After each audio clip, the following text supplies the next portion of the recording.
And welcome back to another episode of Icewindale, Rime of the Frostmaiden. This is session 2 for our new adventures, braving the wilderness. Now, last session, the group assembled by traveling caravan, and you were heading north, but quickly intercepted by a merchant who told you that the way was shut and a constant blizzard bars the way. Apparently an avalanche had completely collapsed the 10 trail. And so, with no other option, you had to abandon the wagons and find your own way through. Along with this determination was another character known as Faith, this lavender-skinned tiefling who says that she has utmost urgency to make it to Icewindale. She wasn't going to give up. She even offered to pay you guys gold, but she needed some help breaking the news to her other mercenary group. And from previous notes, you could tell that this group was a little bit shifty. Something about them, their blood-stained, flaming fist tabards, to name a few. And sure enough, they did not enjoy the news. They sneered, spat in your general direction, and they said you should probably be asking this devil spawn, is what he called her, about her true reason for going to Icewindale. And with that, they began to depart. And instead of being ambushed during the night, you were surrounded by goats as you met the last member of your party, who's been nicknamed Manny for now. But yeah, you set off on foot around the outskirts of the 10 trail, trying to find a way through the mountain pass. And it wasn't long before you did encounter this bandit group again, Luke and Drace. But you managed to break the ice under his feet. He was flailing around whilst you picked off the rest of the bandits and managed to finally dispatch him by literally kicking him off, blasting him off the cliff, and he fell to a grisly death. You looted what you could and continued on. And it was about this point when started to get a little bit lost out here in the winding mountain trails. And I believe Bellamy, who was heading this trail, sort of veered off, thinking perhaps this bridge might lead to civilization. It did, but not the civilization you was hoping for. Instead, there were small, tiny dragonlings known as kobolds waiting on the other side of the bridge, arguing about how best to set a trap. And a battle ensued where you had to precariously balance on a bridge whilst making sure to kill any kobolds that had shears in their possession. And I believe it was Roki who finally grabbed one by the scruff and threw it down the chasm. And this spooked the rest of the kobolds, who saw this as probably too much trouble than what it was worth. And they began to scarp her. The only one left shaking in their boots was a kobold named Snorp, which Manny seems to have coaxed into joining and following and perhaps even learning how to tame goats. And they currently sat on top of Timothy, the other goat. And with that, you began to head back, figuring a way back down the trail and find another route. And during this, Bellamy seemed to disappear for a moment. They had suffered grievous wounds during that fight, but then when they returned, they seemed to be completely recovered. In fact, they got more color to their face. So, with that, we'll jump back into it. Where do you want to begin? Do you want to start looking for another trail or discuss anything? I'll start looking for the proper way that we were supposed to be going, while the others decide what they want to do. All right. Yeah, I'm down. Let's look for the proper way. In that case, then you can give me a survival check. Because of natural explorers with advantage, right? Yes, it is. Bam. Good thing That's a too. much better start than the last time. All right, well done. This time, you see a trail that leads kind of around underneath a archway of stone, and between two mountain faces. It looks traversable, but you're gonna have to be careful about slipping on any rocks. Though, as you're going through here with a 19, you also discover that there seems to be a couple of flagstones as well. Someone has come through here before and placed little markers denoting that this is a safe trail that could lead to somewhere. But yeah, as you begin ascending these icy, slippery steps, one false move and you could end up tumbling down all the way you came. So as we're going, go ahead. I was just wondering if, like this being the mountain and having some experience with how to traverse more treacherous environments, using what we have at our disposal, like pittons and ropes and stuff, could we maybe construct something that will help the others go across? Because I'm good at climbing, but I'd like to help the others because they help me. You can absolutely do that. Have you got pittons? Let me see. Fortunately, all I have is rope. I'm not sure if one of the kids had pittons, though. The explorers. I have pittons and rope and okay. whatever we need. Cool. Yeah, so I'll take the gear from Zeke. Bellamy's gonna be really quiet after what just happened, but he's gonna do his best to try and help others and just climb up, secure some pittons, and just have the group move forward slowly, cautiously, and safely. Yeah, you got it. Okay, so as you're blazing the trail, making sure any slippery ice has a secured pitton with rope that you can like hold on to steady yourself. I'm going to allow everyone to have advantage on this check. You can use it's going to be an athletics check, but if you do have proficiency in survival, I'll say you can use that as well. If I have a climbing speed, do I still need to make the check? You're good. You're actually fine. I have a problem. My foundry crashed and isn't loading anymore. I already tried restarting. Okay.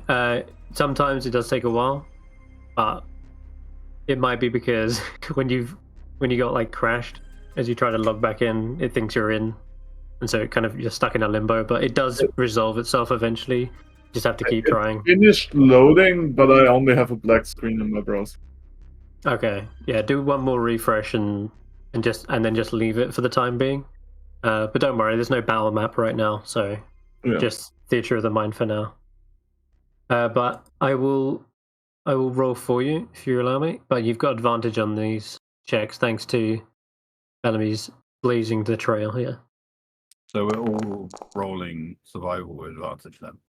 Yeah, survival, or you can use athletics as well.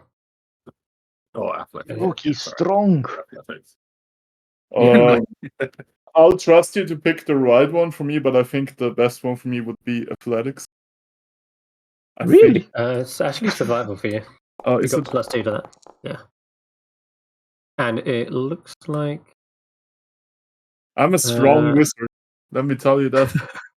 I'm pretty strong for a wizard. Muscle wizard, they call him. All right, and I'll roll for Manny as well, as he's elsewhere at the moment. Weirdly, he hasn't got.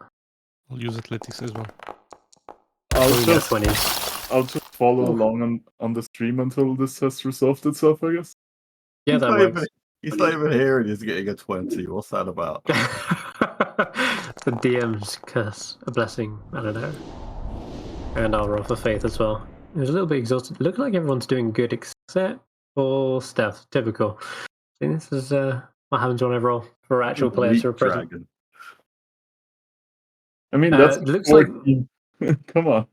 A 14's good, and it would be enough, but the slippery ice is a hazard. You're holding onto the ropes whenever you slip and slide, and I think everyone else is doing just fine, but it's probably because you haven't got much grip.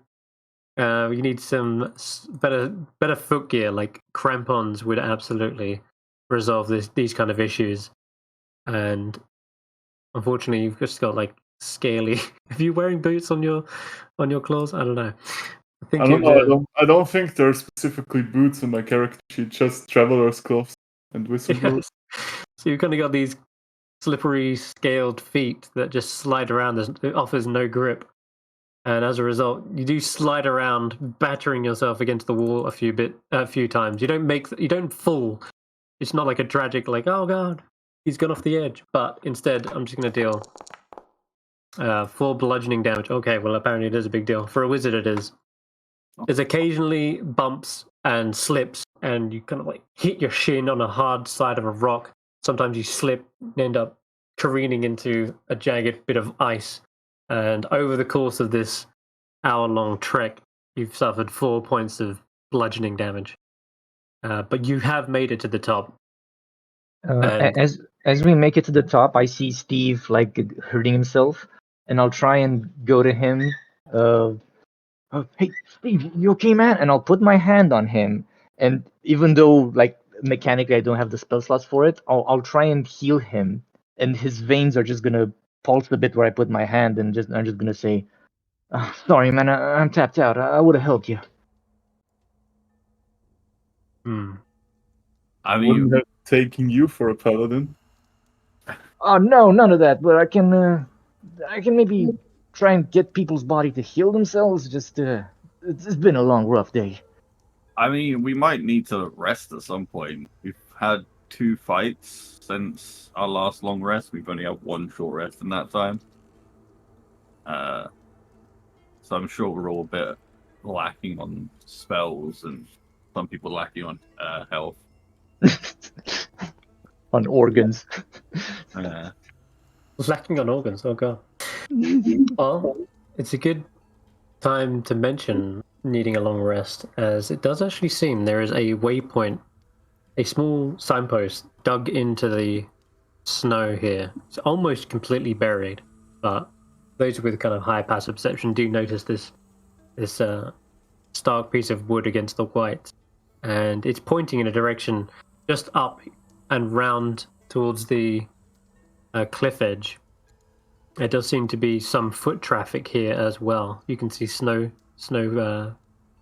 footprints in the snow, rather. Is it just prints from shoes, or are there any prints from any animals? There look to be boots, about medium-sized human, and there is 2 concentric lions as well, kind of denoting maybe a sled. Guys, they got a sled. Let's go see them. If there's somewhere to rest, that's a good idea. Let's cautiously make our way. No one rush ahead. I agree. All right. I'm sorry. So what are we looking into? I got a phone call. You're just about to find a safe haven, you should hope, where you might be able to take rest and find some warmth as well. Is it like a cave or something? No, you'll see. First of all, just remember when you made a fire last time. What did you actually use to make that fire? You can use torches.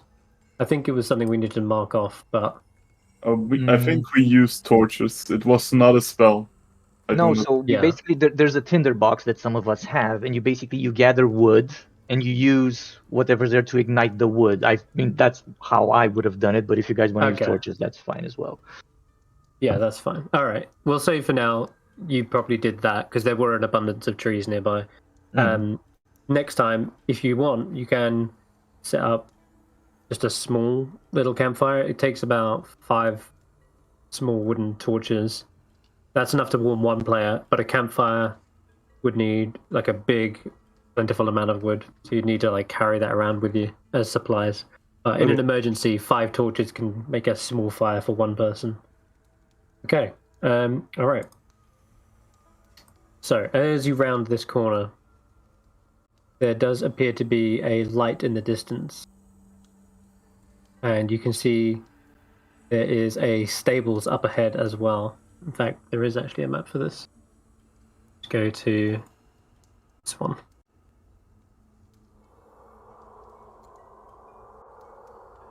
Wind is still howling. And it's especially up here in the higher mountainous regions. But let's see. Okay. I think my map's broken. Your map. Just wait for it to load in. Oh, I'm stuck on loading landing page now, by the way, since forever. Okay. Odd. Just give it one more reload now. See if it changes anything. Sorry, I got thrown for a sec. Okay, right. So the mountains of the spine of the world grow on the horizon as you travel north, and finally it seems to be like this sheer rock and ice. But you rounded that corner, and the dark storm cloud perpetually hanging over you, and it gives this ominous cast. But as the sun sets, you come to this tiny lodge at a barely traveled crossroads. And from here, it seems like the road does continue up the mountains, and there's a little friendly plume of smoke rising from the lodge's chimney. Seems to be the first sign of hospitality that you've seen in a long time. I'm guessing yes, there's the goats made it. no signs of anyone fighting here, blood splatter, bodies, anything like that, right? You can roll survival or perception check. I'll roll a perception. It's just a weird thing with the lighting, but there's just black spires. That's the fog of war. That's called fog of war. So if you haven't seen it, then you can't see it. Bellamy? Well, there's a building in front of me that is Yeah. an image of a door and then the fog of war. Like apparently I can't see Correct. the walls of this building. I can see can a see- person. I can see a person inside from the window. Yeah, if you go in and up to the door, it'll make much more sense once you open it. But anyway, Bellamy, you don't see any bloodstains or anything. This seems to be quite a quaint, humble little lodge. There doesn't seem much foot traffic, but there definitely has been some recently. And you can see a nice stable that's laid out. In fact, I would say that Manny probably goes up and stables all 67 goats in there. There's enough room. It's pretty wide. And yes, the goats made out of the mountain, no problem, by the way. They didn't even need a roll. Yeah, well, yeah. Goat Can powers. I look through the stables for campfire supplies? Yes, there are actually. There's hay, planks of logs of wood. Lots How of the about we meat don't- shopping though. How about we don't steal a bunch of wood and we see who this place belongs to? I'm just gonna have Manny sit outside in the stable for now, just meditating. So the rest of you guys can continue. As he looked around the window, by the way, yeah, there are a couple of men sat around a table drinking a couple of ales, mead maybe, and there seems to be an old proprietor sweeping the floor. I'll just But go you can also and knock on the door. We need to make Okay, yeah, you Dave knock is on the door. following us and not just sitting back there. As the door creaks open, you can smell a nice waft of stew entering in, and you hear this old, timey looking man. He's hunched over and he says, "Oh, come in, come in.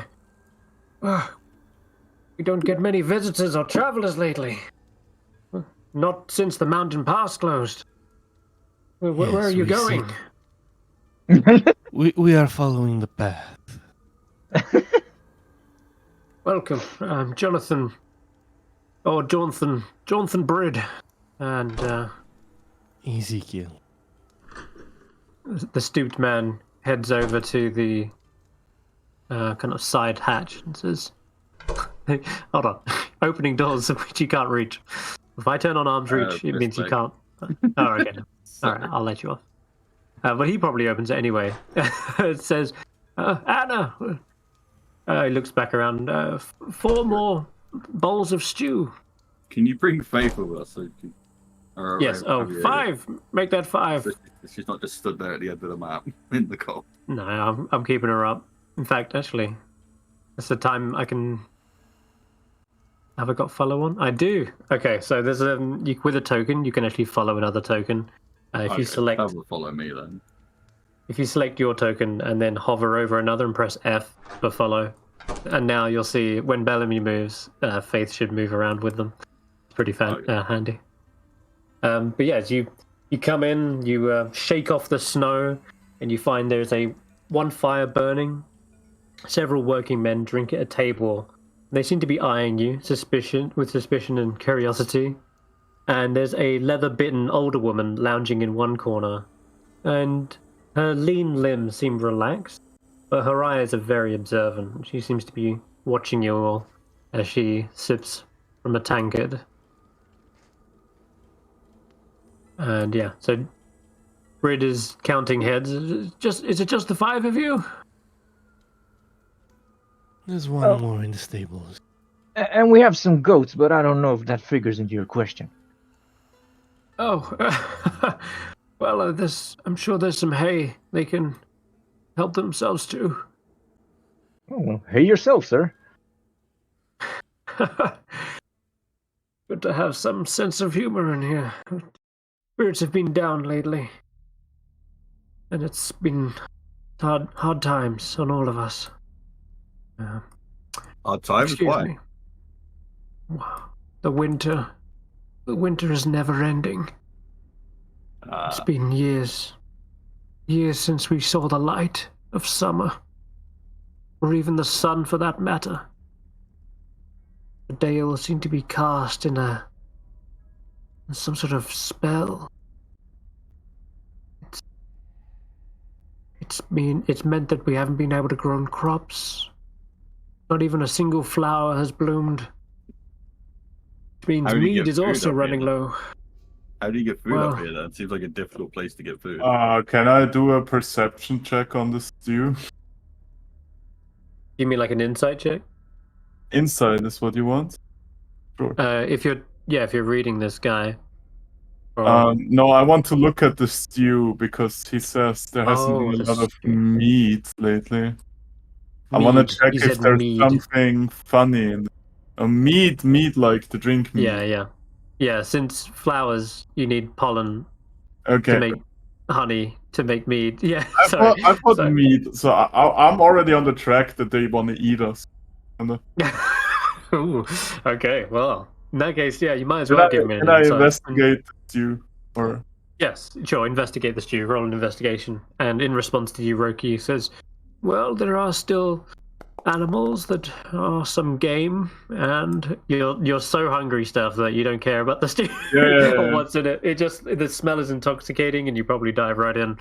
Looks like good meat to you though. It smells fine. It smells like healthy food, perhaps. But yes, small animals. We lay out traps, but most of the 10 towns are fishers.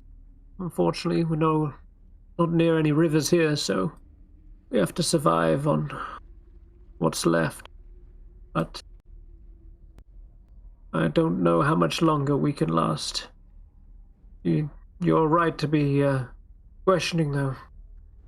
If we overhunt the game here, then we run the risk of killing out the wildlife, and then there'll be nothing left for next year. But in any case, it's good to have some company. He starts like hacking a hacking cough and goes over towards the fire to perhaps warm himself up a bit.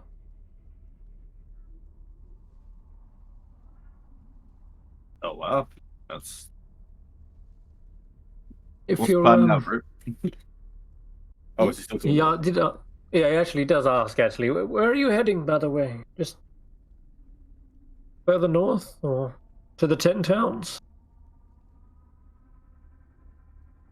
10 towns. But if your heart's set on it, talk to this woman right here. She knows these mountains better than anyone alive. If anyone can help you through, it's her. And you see this woman gives a nod. And he says, this is Brina Trollfoot. And she raises her mug in your direction. Greetings. I look at her foot. Is her foot that of a troll?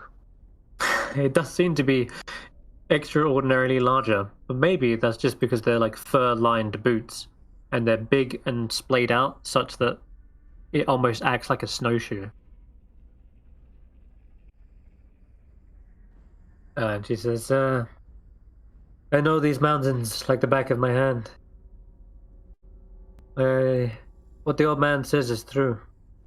There's an unnatural, permanent blizzard that has cut off all access to the main roads. But I knew a few back ways. What would it cost to enlist? For you, a fee of 20 gold will, I will guide you through. The best route. The high trail called Devil's Pass. How much of that gold can we offset with about 60 goats? Goats? Yeah, can we sell some of the goats to the trade more, you know? Because they are running low on resources. They could use some goats. Not a bad idea. Yeah. All right. I'll take a few goats off your hands. I'll take a gold for one goat. For every goat, I'll deduct a gold off of the fee. They can have 20 goats if you ask. You should keep in mind that these goats have seen 2 battles so far, so they're veteran goats. Yeah, can we haggle her to we get the trip for 10 goats or something? Maybe our paladin wants to haggle. It's a fair price, I guess, and we have some goats. I want to know why this road has such a dangerous name. Like, if it's the correct way to go, why would we name so dangerously? It's not the correct way to go. It's the only way to go. The only way that's left. I've crossed it several times since we've had this endless winter. It is doable, but it will be treacherous. All the other main roads are completely snowed in, avalanches and the like, and this blizzard makes it impossible.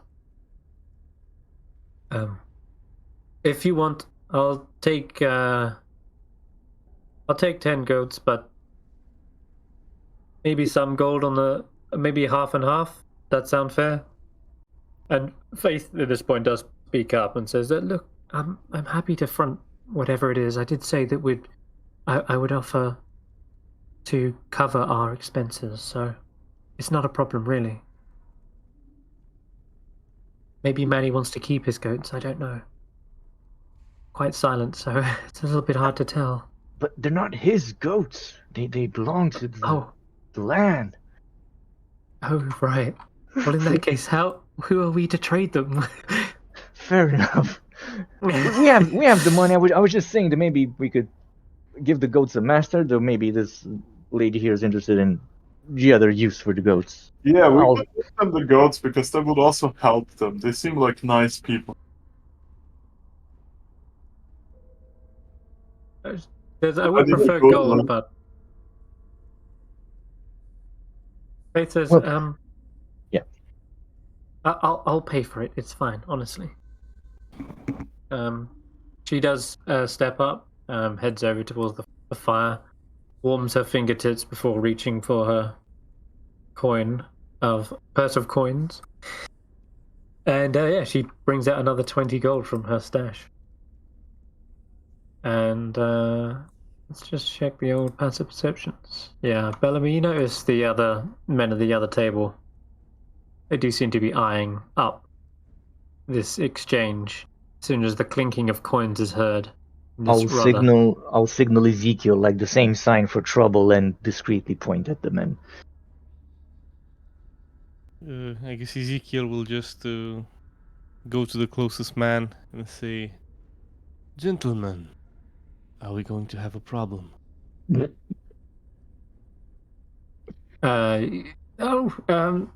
Don't mind them, Jordan says. And he stands up, this man with kind of like greasy looking hair. He looks like he's almost frostbitten in the face, but he says, "No. Why would we have a problem?" Well, I'm simply checking. The last group that we encountered and decided they wanted a problem lies broken in a frozen ditch, so it would be a shame for unfortunate accidents to befell you and your company. A couple of the other two men look at him, and look like they share like glances amongst each other. And you can roll an intimidation check. Perfect. No. Okay, only a 10. Can I step in and just be like, hey, we've already tried to get ourselves killed twice today. How about we calm down and we at least wait till tomorrow before we try that again? I don't know, that doesn't sound like us. They stand up and say, "There's no problems here. We were just leaving anyway." And he gives you a nod, turns to Jordan and says, "See you around, Jordan." And he says, "All right, take care out there, Feldax." Can I do an insight check to see if they were maybe bullshitting us and they'll try and ambush us further down the road? Yeah, absolutely. Go insight.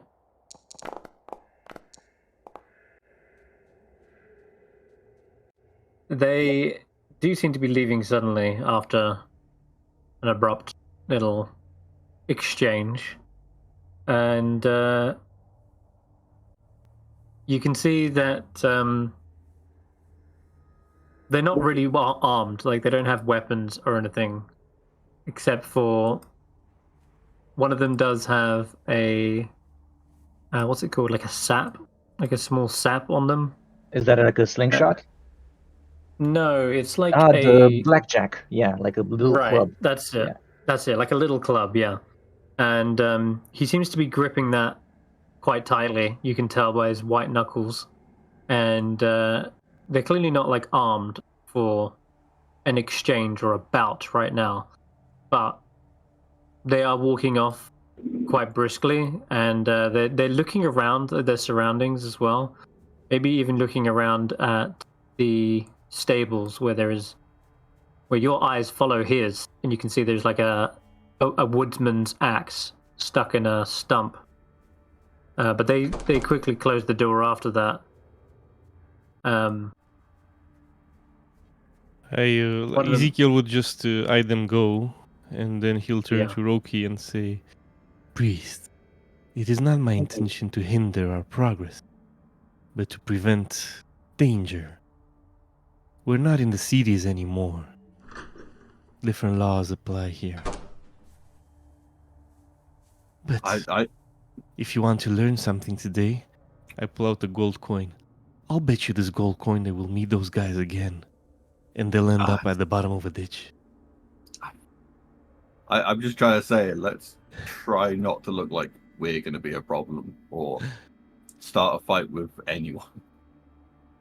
Well, you can do the talking next time, I guess.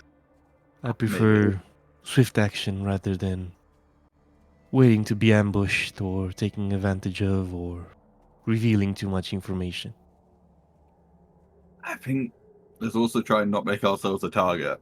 Can I talk to Faith and say, need to be more subtle about money and not make it look like you have a lot of money? Oh, yes, I'm sorry to see that's becoming a problem, isn't it? We're in a desperate people are a problem, so let's be more subtle. It does feel like this money is it's more of a burden than it is an aid. But maybe I should just get rid of it. It's not about getting rid of it, it's just about not flashing it. Oh, right. Pull us away, pull us out far away from people if we're going to talk about money. You hear a scream. Oh, are you one of the patrons? Stefan walks into the kitchen, just wandering around exploring this old man's home. There is a cook who's like washing up dishes right now, finishing with the stew. Do you mind? You startled Anna. Who is she? She's my granddaughter. And I'm afraid her parents didn't survive the famine. Famine?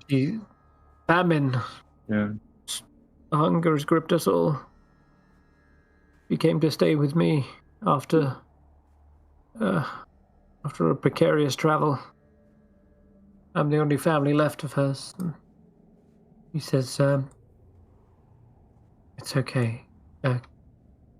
Grandfather,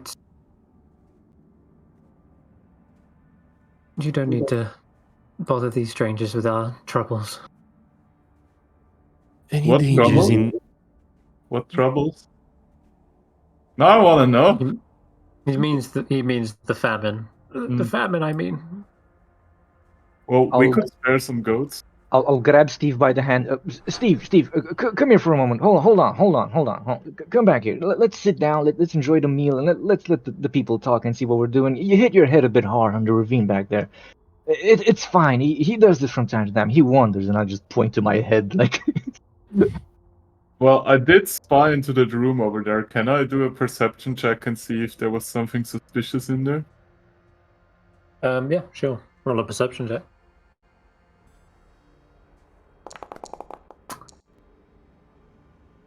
You can see beds that are... Some of them are made up. Some of them have been stayed in by the looks. You can see adventuring gear, packs. Doesn't seem to be anything out of the ordinary, no. Couple of chests for belongings and such. Otherwise, this seems to be quite a quaint little lodge.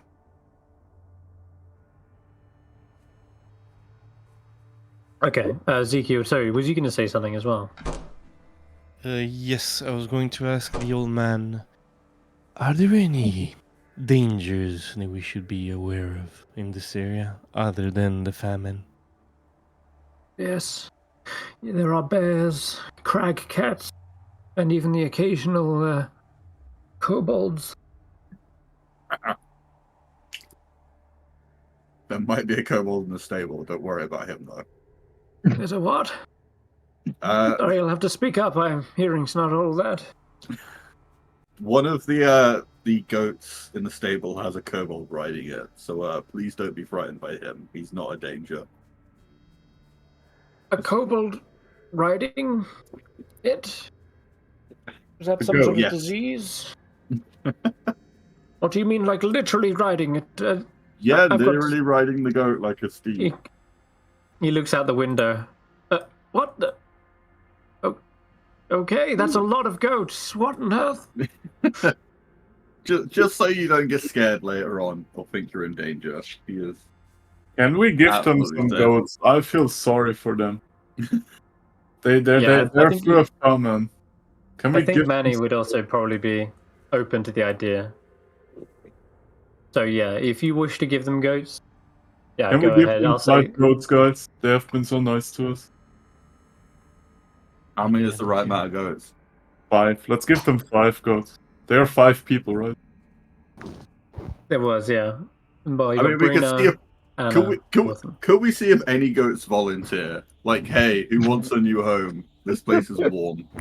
I mean, I can go outside and do animal handling. Yeah, let's see if any of them volunteer to live with these people. I could do animal handling.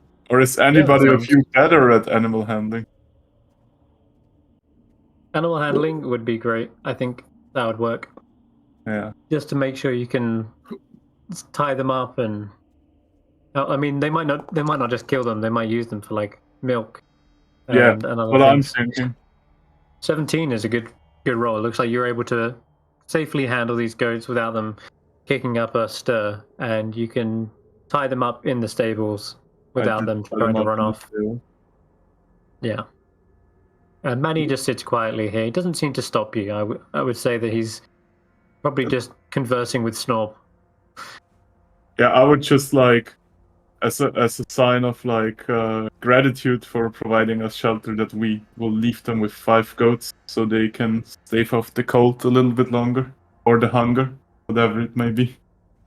That's a rare act of kindness in these cold lands. 1,000 thank yous. We might just survive this winter, however long it lasts.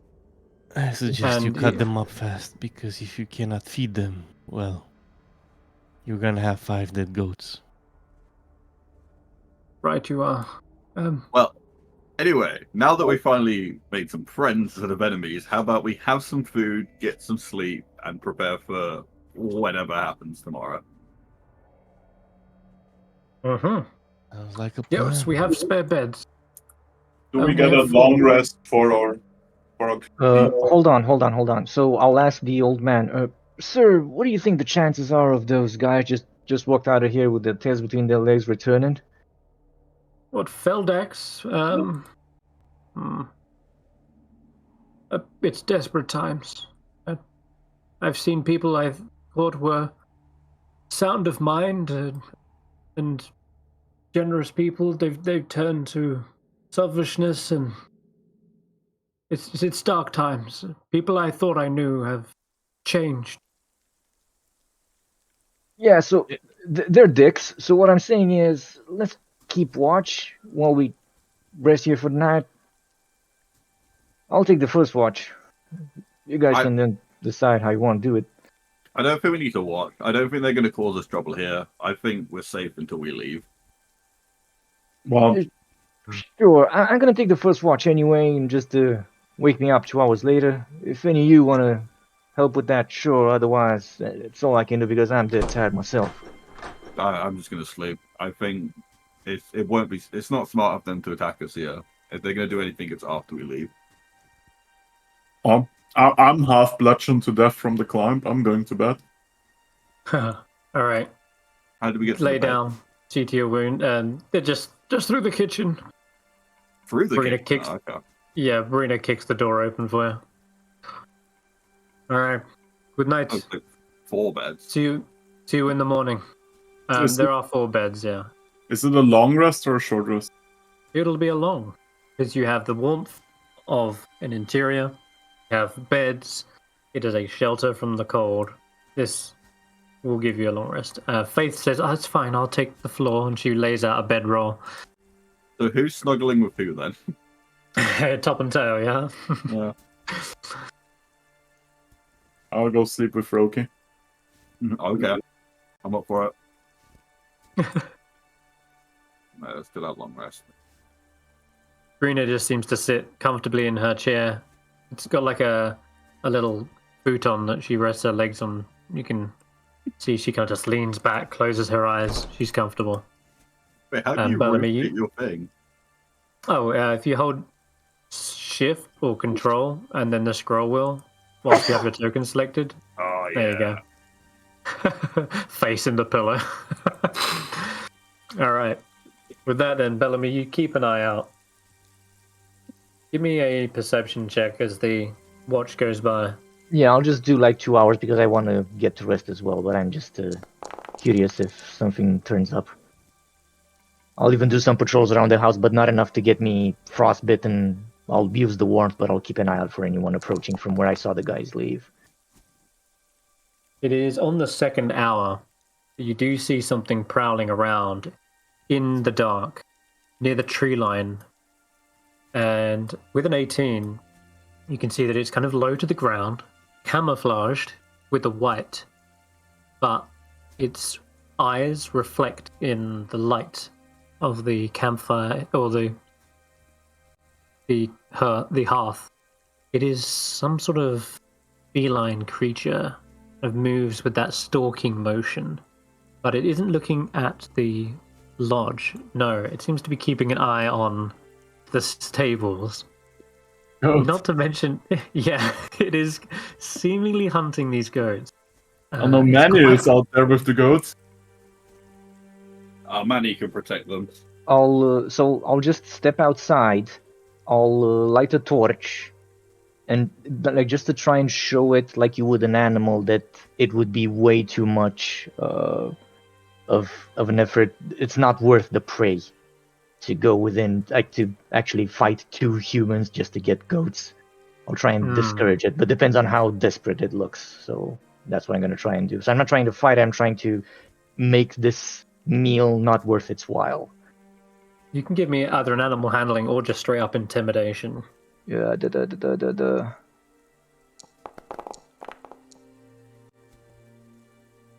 12. Thankfully, it doesn't actually look too desperate. In fact, as you come out into the open, into the cold, and get a better look at this creature, it turns to see you at even the slightest sound of the door opening, and its face, feline, primal. You can see that there actually are bloodstains around its whiskers, and it looks like it has actually recently fed. Okay, cool. I'll just leave it alone. Yeah. Yeah. It does seem to like disappear back into the tree line. Perhaps not fully fleeing, but rather maybe it'll just pick a different time when maybe one goat is alone. It doesn't seem, like you say, have to want to fight against all these two-legged creatures. Yeah, we just quickly snap back visually to the shallow grave that you dug for the bandits who attacked you, the ones working for Drace. And we just see that this unearthed body has just been completely chewed up and eaten. So this cragcat's probably been following you ever since, now knowing that there's a trail of bodies that you guys leave. So you've got a friend on the road, but for now, you seem to be in a safe location. As you head back to bed, are you getting up anyone else for a watch, or are you just gonna let everyone sleep? I'll watch as well. I'll keep a watch. Okay, we would have discussed this beforehand, and we'll just switch out discreetly without waking anyone up, so we'll try to be quiet. Okay, you got it. Yeah, you can give me a perception check then as well, Ezekiel, as you... Bellamy stirs you awake. You look out, and your eyes are bleary. It's a whiteout out there. You haven't got the same sort of sight that Bellamy seems to have. And you spend most of the time just sitting by the fire, keeping warm. Not really noticing anything in particular. Does he not just fall asleep whilst watching? Like that probably would happen too, yeah. Eventually just dozing off. I mean, the shrug looks comfortable, so... Yeah, it does. Oh yeah, it's super comfortable. There's a reason why Brina stays in here. Oh, that's rough. Perfect. Alright, in that case, looks like the rest of the night does go without any worries, so you can all acquire a long rest, so to do that... We don't wake up on fire. No, no. It's a long... If it was like an open campfire, maybe, but no, this is in a stone hearth with a chimney. Should be fine. The fire probably does go out, though. That's going to be annoying in the morning. You have to relight. But for now, you're wrapped up warm in your bed. So to click long rest, it's in the top left of your character sheet. You should see in the portrait. Yeah, bottom left of your portrait, there's a little bed. And it's the hourglass that was on the right should be a full long rest. Click that. It should restore everything. Yeah, me, Stef, and Ezekial have already done ours.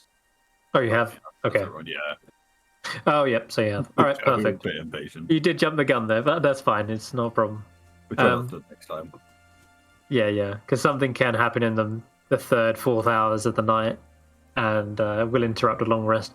But it won't mean you have to start over again. It just means you have to pick up where you left off.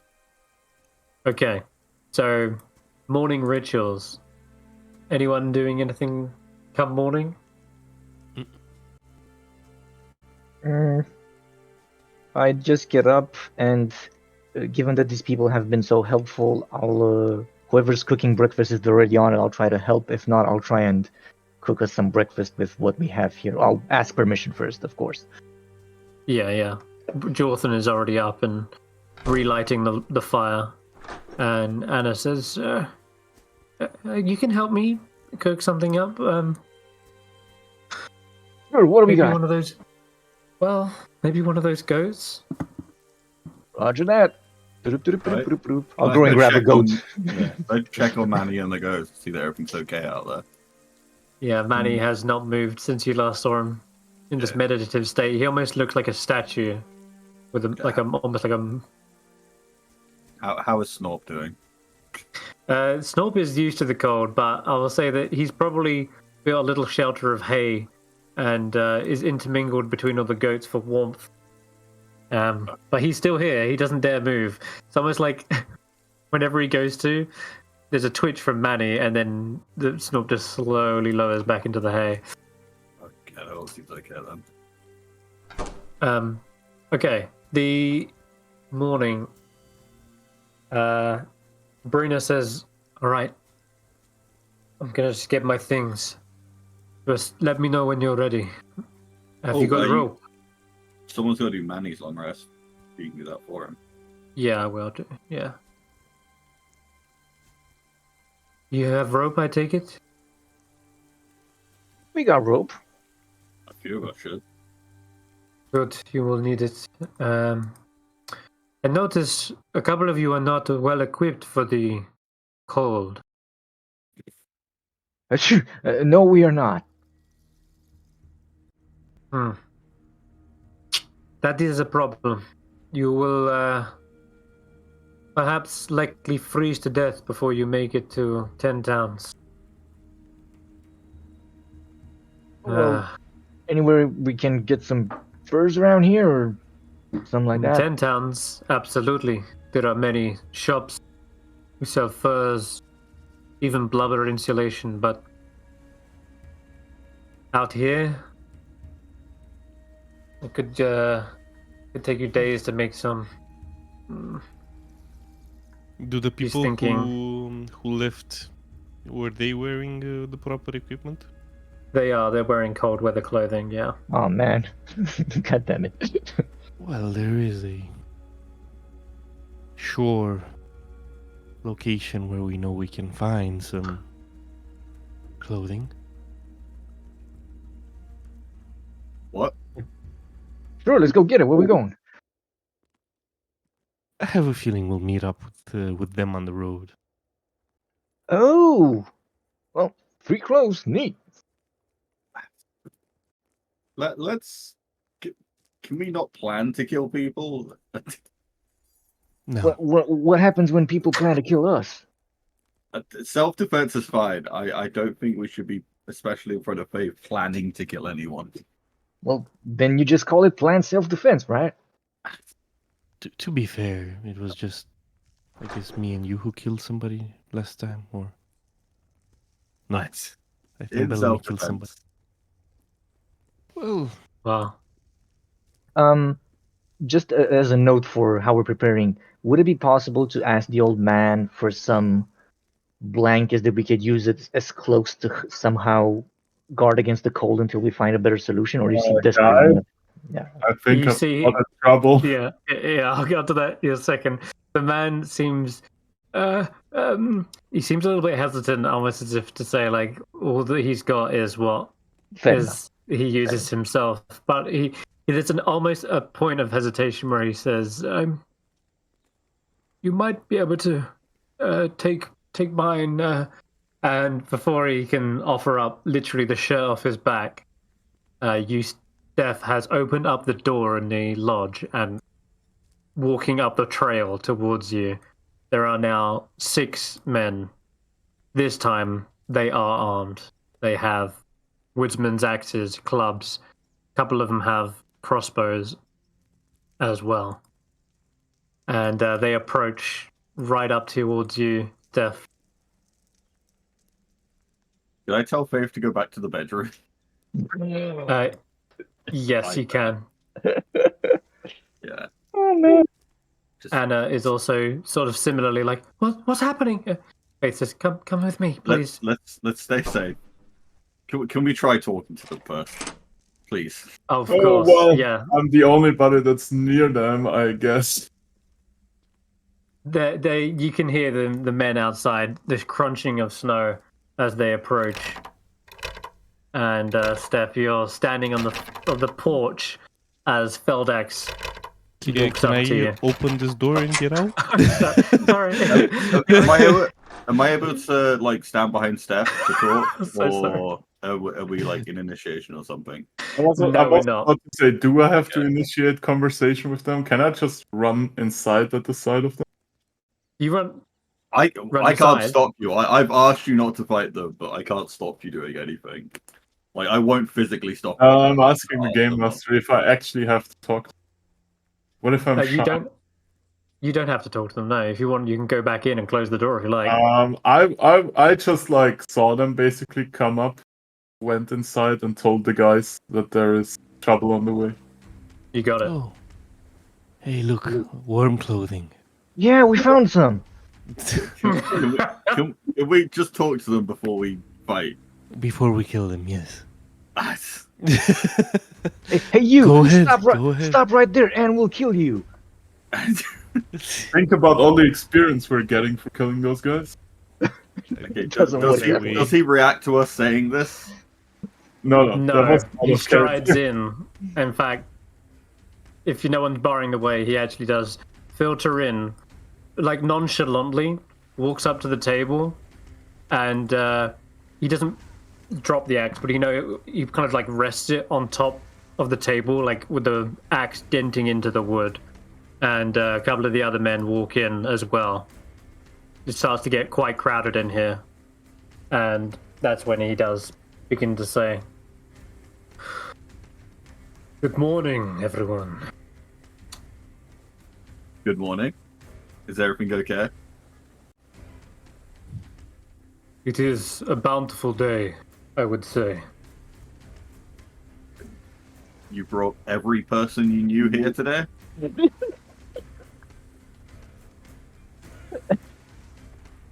Why is there boss music playing? Boss music? You can feel like there is definitely the drums of conflict approaching. They do all walk inside and they close the door, and this guy behind the door like stands like with arms folded to sort of bar the way. And he says, after this gust of frigid air kind of wafts in, a group of men tromping through the door, bringing a trail in. They're carrying a weapon loosely, each of them. And the man in the lead you recognize as before. This is, Feldax. He says, "You're going over the mountains, right?" Maybe. Haven't decided yet. Why do you ask? "Because we're here to collect the toll. You must pay first. All your coin. Oh, You yes, won't need it where you're going anyway." You look like toll collect. But if we give you all our coin, then we won't have any coin. You won't need it where you're going. Well, that sounds awfully like a threat. There's no point letting it go to waste, rotting on your corpse in some gully up there. If I cast a spell, will that start initiative? Yes. Yeah. We established that the last time, I think. I'm casting Shield of Faith on Bellamy. What happened with Whatever talking priest? Okay. Hold on. What does your Shield of Faith look like when you cast it? I'm just curious, not for any mechanical reason, just curious for flavor. Well, you see like around you some like shield-shaped wards appear, and then they just conform to your body, and you kind of have a glow after that. But like, we're rolling for initiative. Just bear in mind, the initiative doesn't necessarily mean fight, but rather, all this is to make sure that we don't devolve into chaos where people go, "I do this, I do that, I do this." It's just so that if someone says, "I want to cast this," then they simply have to wait till their turn to do it. So we're just going to go down the turn order as if this was still a conversation. Does look like, Roki, you would be at the bottom anyway. So we'll say that you do this right at the very bottom of initiative, and then we go back to the top with Bellamy. Okay, so the man sees that you've just cast this spell, and they all suddenly kind of like are on edge, readying their weapons, and they say, "Look, throw your lives away if you want, but some of us, we need that gold." Well, some of us will need those clothes on your back, and some of us gave you a fair warning. Okay, I'll just pull out. what do you do? I'm seeing that they have their weapons ready. I'll pull out the 2 short swords because I wouldn't have had them out immediately. Yeah. But I'm not attacking anyone. I'm just holding them. Okay. And I'll look at each of them and say, "Now I know from desperate, but if you cross a certain line, desperate becomes done." And I'll just wait. I'll hold my action, and if any of them that's within 5 feet of me do anything like attack any of us, then I'll attack that individual. You got it. In fact, let's also roll Brina on, who also chimes in and says, as after giving him the side eye, she sort of lazily says, she's like yawning as she's up. "I think you're picking on the wrong crowd this time, Feldex." He snarls. Just a game question. What is holding act? Can you just like hold any action? How does that work? So that's why we roll initiative, because holding actions outside of combat actually doesn't make sense. So now that we're in combat, a held action means you have to place a trigger. Yeah, this is new for you, Baldur's Gate 3 guys. You can't do this in that. And they don't have dodge happens? either. Yes. I know that you What can happens you can also pass your initiative to somebody else, right? There is a way in the tabletop version. Not quite. In Maybe Pathfinder, in Pathfinder. not in 5e. Yeah. Yeah, Pathfinder is. Bellamy for now has set a trigger that if they do something to attack, he attacks them. So And only the guys within 5 feet. Yeah. So that isn't something he's doing in the figure itself. That's just he says he's doing it.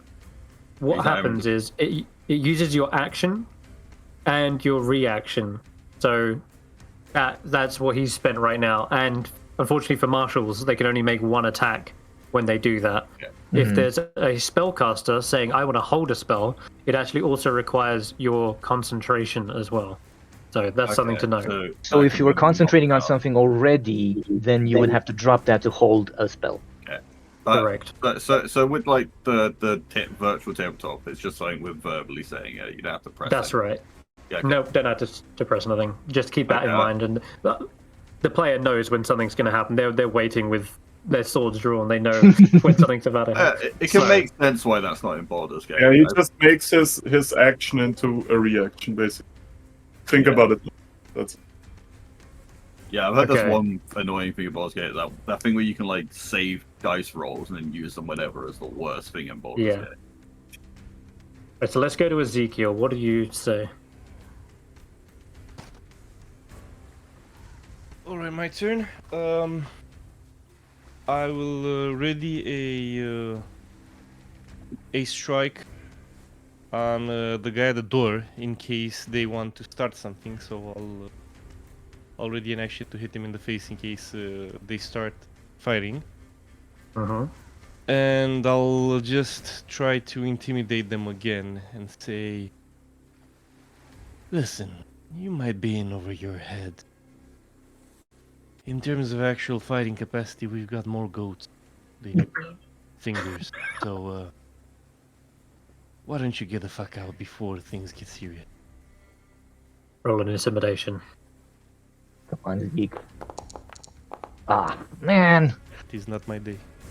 He doesn't seem to be perturbed at all. A couple of the other men seem to be a little bit like wary, but he turns and says, "Shut up," and looks around at the other men, and he says, "You better not chicken out now. If you want a piece of the loot, then you fight." And he brandishes that woodsman's axe and a crossbow as well. And he says, "Now, last chance. Valuables on the table, now!" And he's demanding it at this point. So he's not giving you a choice. Is he looking at me or just the group? The group as a whole, yeah. But he tells you to shut up, snarling in a direction. But he doesn't look like he's giving up.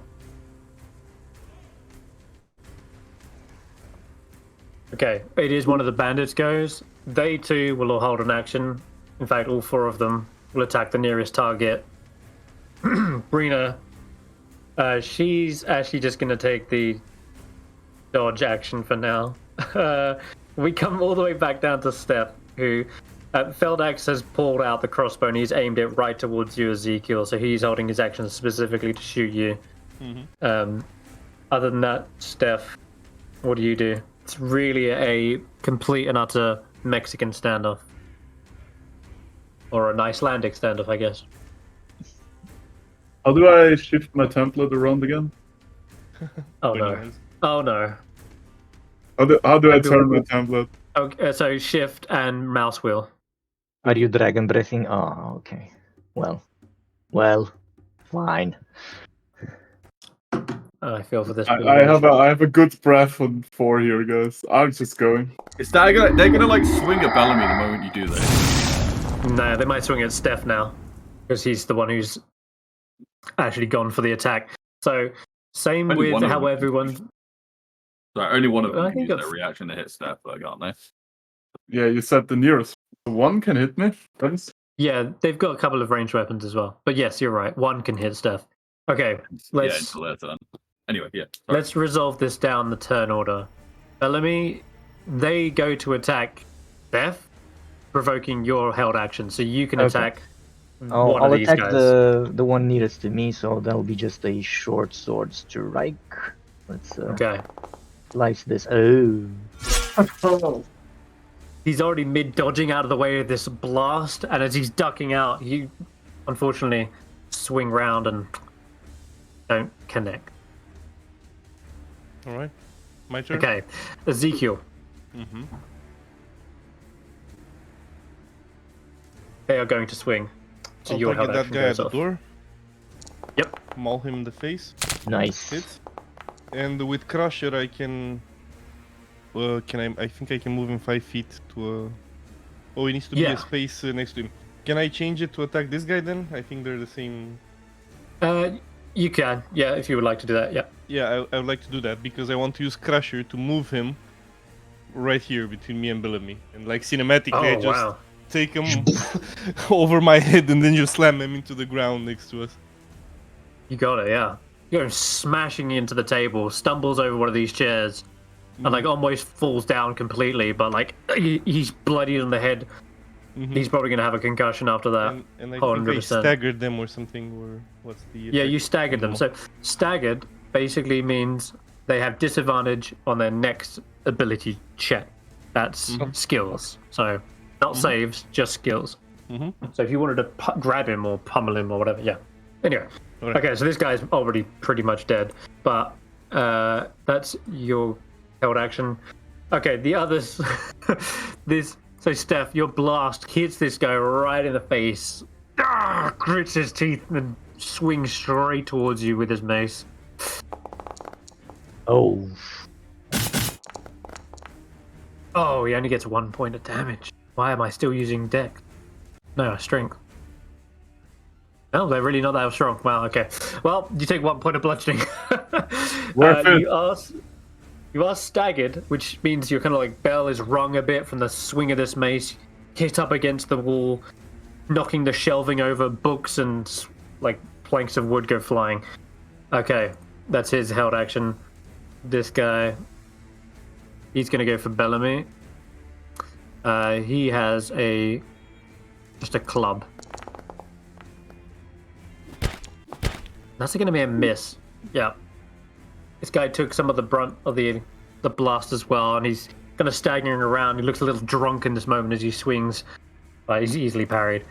And then we have Brina, who's not actually doing anything. She's just sort of dodging for the moment. Dodging, yeah. Yeah. Okay. I think Steph, I'm going to aim for you and take a shot with these crossbows. Okay. Oh dear. Okay.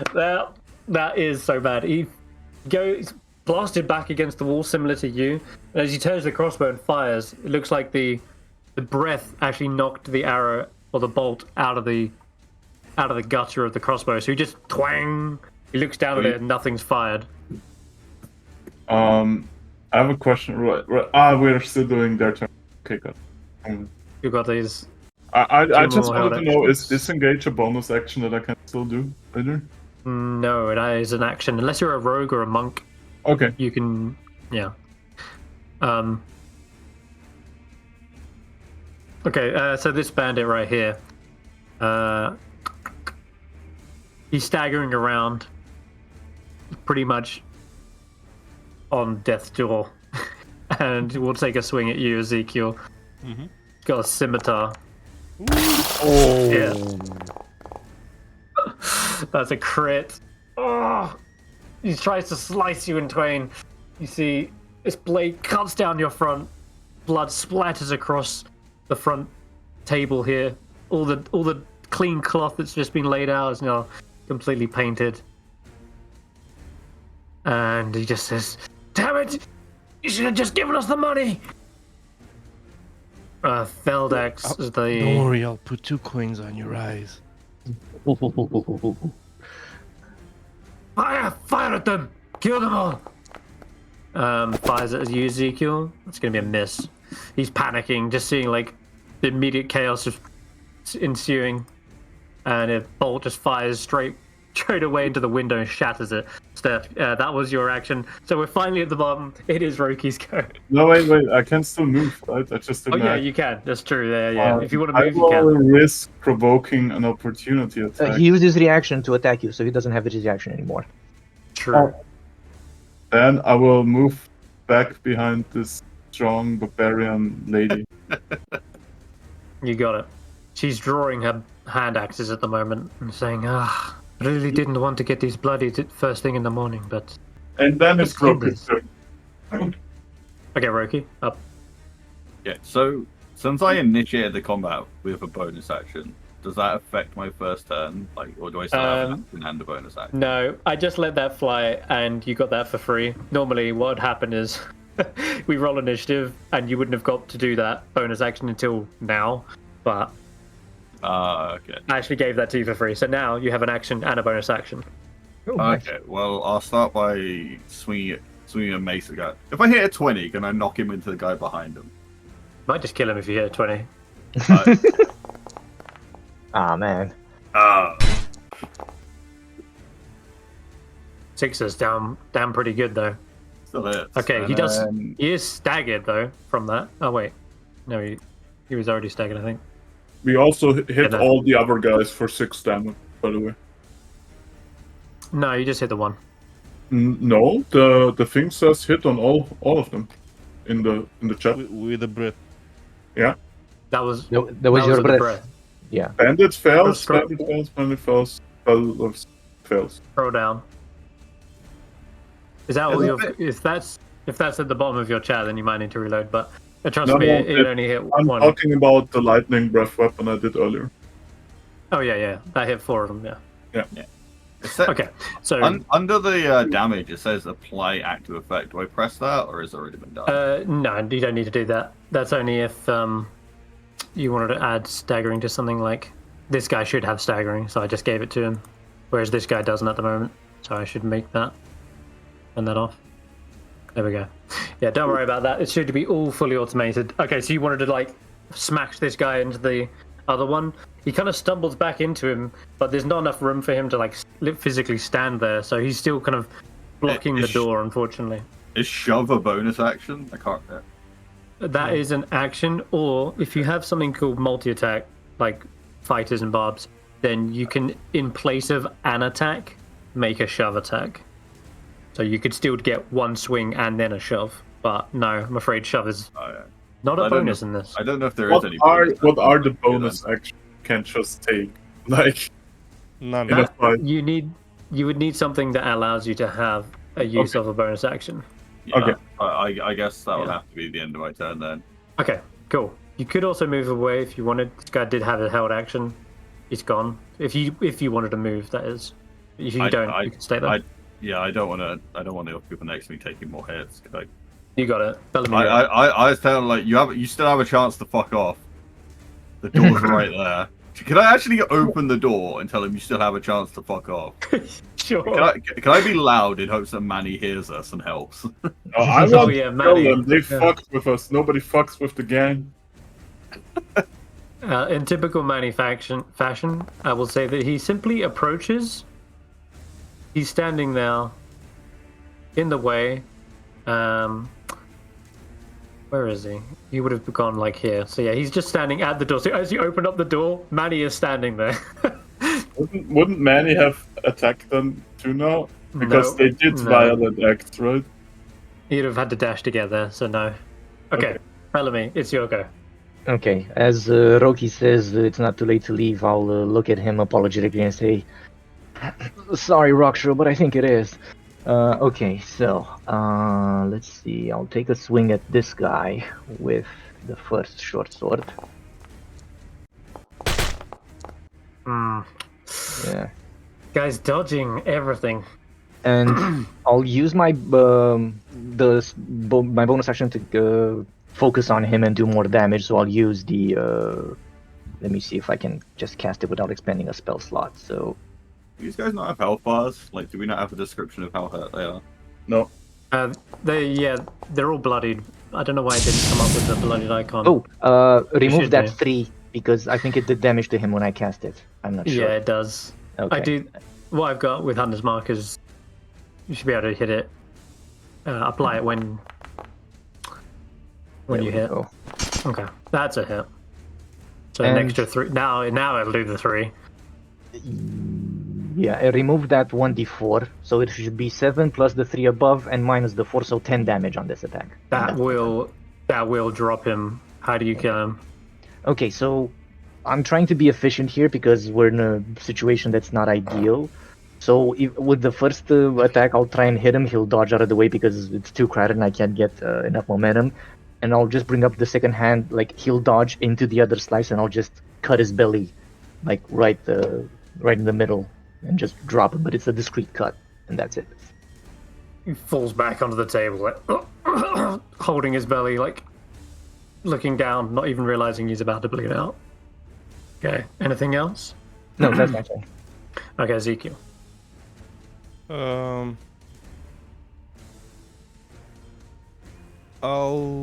Let's see. At this point, they still don't have the reaction back, right? If you want to stand They behind don't. me and do rage, I'm They happy to don't. tank for you. No, I just want to go to the big guy. Okay. Yeah, you could move around that way to get to him. Yeah. Yeah, sure. No. And I'll just say, it's hammer time. Oh, I'll just move to here to give Brina some room. There we go. I don't know if that kills him, whatever. That will completely decimate him. Drop Maybe I it just dead. punch him through Not the for wall, you let's say, or guys. something like that. Yeah, and then I'll scream to the rest Smashes. of them, drop the coats, leave, and you may still bury him. Otherwise, we'll bury all of you. Ooh. Bellamy and me already said we don't want him to leave. I- Can we stop alternating? we were just thinking that he can, but if he wants to, we'll deal with it later. I mean, whatever. I'm just saying what my character would say. Okay. I think in a group vote, like Roki, Ezekiel, and Manny will probably let them leave if they leave now. So Yeah, don't see but them not leaving. everyone will. So yeah, they don't seem to be like giving up the fight yet, knowing that some of you still do have the bloodlust in your eyes. So, in fact, what's that? Wait, does he have to roll anything when he tells them to leave to see how they react? if you were all on the same page, saying like, yeah, just Okay. leave now, sure. But some of them are clear. Some of you still clearly want to hunt down and kill them. Bellamy, you're one of those people, and I'm gonna say this guy turns to you and swings the mace in your direction. Ooh. A 90 to hit. That's gonna hit. What the fuck, man? A mace staggers you, I'm afraid. Mm. And I will say though, there is one guy who's going to be leaving. Not this guy, the front door. Okay, Roki, time to take some damage. He's going to go blow for blow with you. He's got this big, thick bit of wood with nails in it. Doesn't look like a proper weapon. You just block it with your shield. Okay. And this last bandit in the corner, can really only either go for Ezekial or Bellamy. I think seeing as you just killed his boss, he will turn to you. He's got a scimitar. No, they've lost their fight. They can see that this is not going to end well. And as a result, the hesitation in their strikes is evident. Brina comes along to this guy and it just knocks him out. I'm going to say probably just with the back end of a... There we go, yeah. They just go unconscious. Yeah, they're like unconscious. Just clobs him around the head with like a tankard that she just finished drinking for the morning. And then just kicks his body under the table.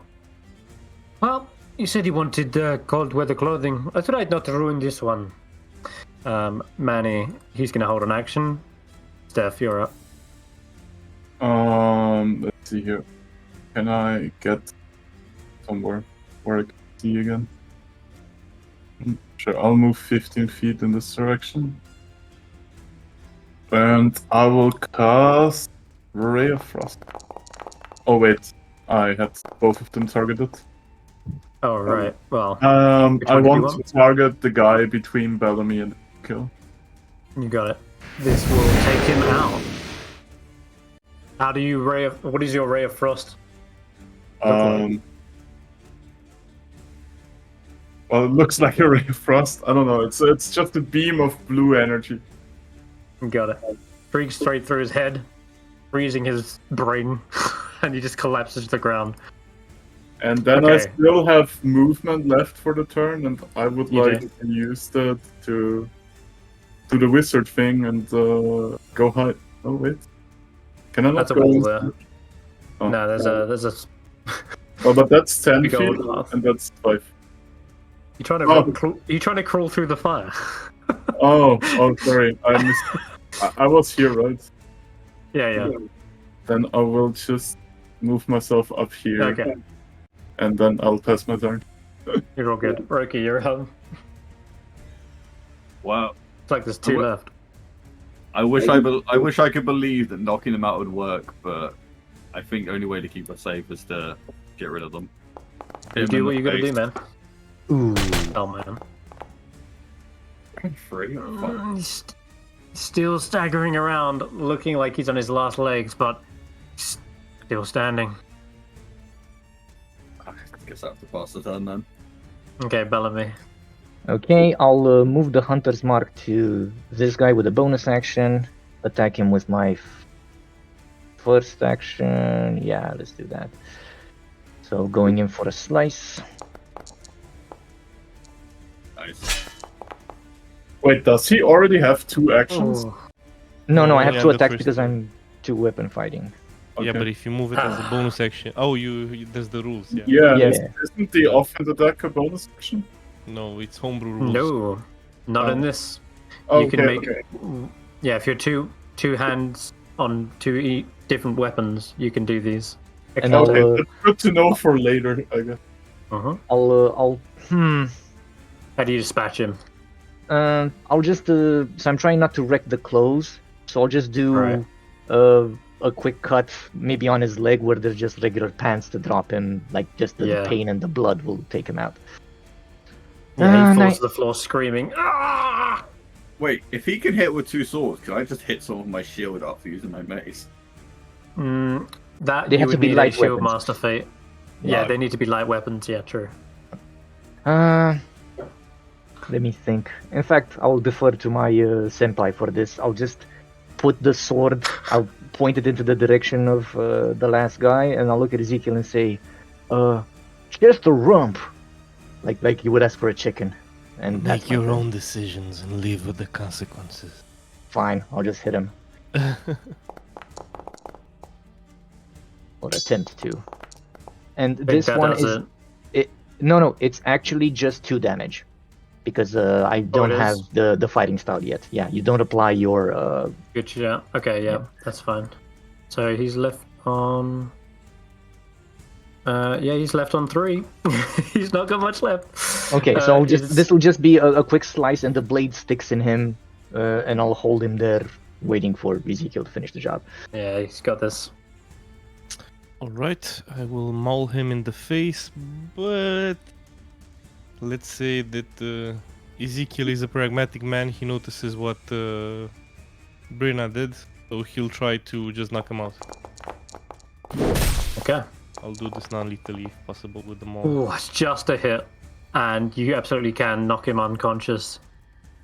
Crack to the back of the head. This guy probably should be dead after a hit like that.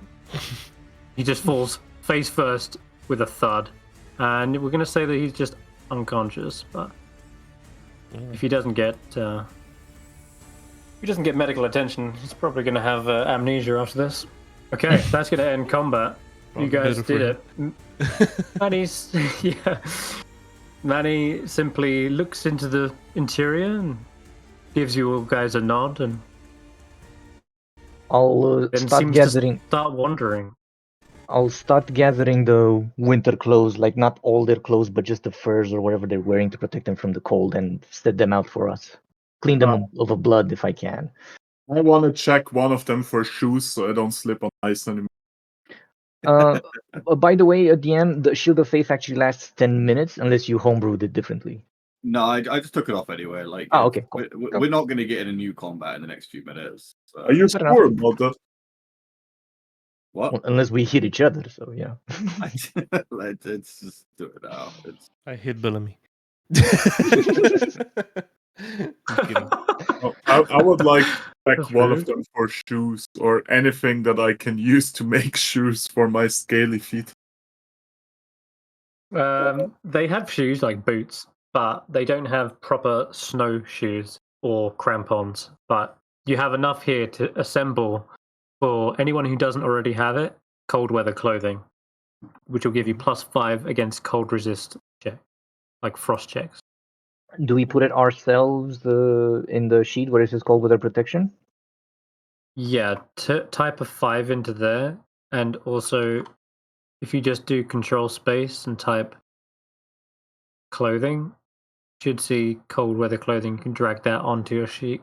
Ooh. Is that for everybody or what, or just one of us? That should be enough for everyone, yeah. So a couple of them were a bit ruined. Okay, so I'll help you out. You do control space and it brings up like a little search field. You can drag and drop from that onto your inventory. Like I've done that for you now. Okay. So what are we adding? Sorry, I wasn't paying attention. Cold weather clothing. Roki, you've already got cold weather clothing because you were smart. Nice. I think. Have you? I have common clothes. I don't see any cold. Okay, never mind. No, you don't. You get some cold weather clothing. Cool. Where do I add the +5 to cold resist? You say? On the attributes page, there's at the top, it's something called cold weather protection, and you just want to fill that in. It should be 5 out of 5 now. I've done it for you. So to the left of your lightning breath, it's like on your attributes page. I see. It's, lightning breath, weapon, nature. No, there is none on mine.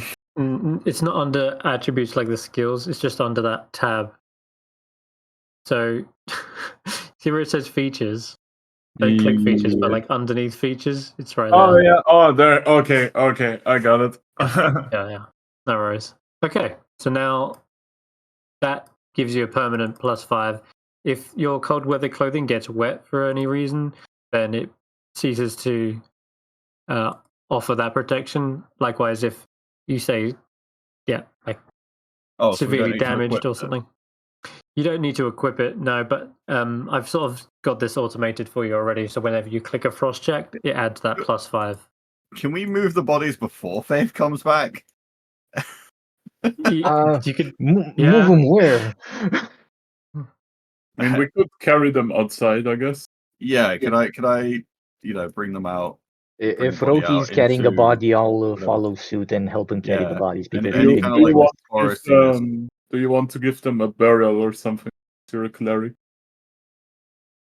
I don't know how safe that is. I don't know how much time we have.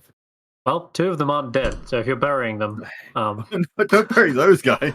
I mean, we can fix it if you want. I mean, we could leave them with those guys. Honestly, we could just take them out. Like, Rina so, says, like, I'm not wasting my rope on tying them up. Jonathan, are you going to handle these? Yes, I will make sure they are dealt with. Can we leave them for their friends to find, and then like leave a note saying like, "Hey, we put them over that way to the side of the road." Yeah, you can. So their friends can deal with it. Absolutely. Did they have that we had to do this, but it was for safety. Did they have any loot on them except for the cold weather clothing that was worth a mention? They really were desperate. They had nothing but the skirt, the shirt on their back. So those 2 guys on the floor are naked right now? Yeah, they would be, I guess. Well, they got we took the winter clothing. Yeah. You took the cold fur linings and such. The ones that weren't damaged or bloodied. I have a moral question to the party. I don't know how to phrase it in game, but what if those 2 wake up and threaten the old guy and his daughter because we basically took their winter clothing? And there's like an old dude and a girl left. We can give their weapons to the people here. Yeah, he's going to take away their weapons. And please dispose of these. In fact, go hide them in the outhouse. As long as you think you'll be safe. We've survived through this winter. I'm sure we can handle them. A couple of thugs, in fact. I have some rope in the stables. I'll tie them up. If they still seem aggressive, I won't let them go. We'll leave it in your hands. And then I'll go get Faith and say it's safe now. You don't have to hide anymore. Comes out and says, I don't want to hide. I really wish I could help you. I mean, it's our job to help you, isn't it? We're trying to get you somewhere safe. I know that, but I don't want to be a burden either. I feel like... She seems lost. I just... If something happens to you, I will feel guilty if all I did was hide and do nothing.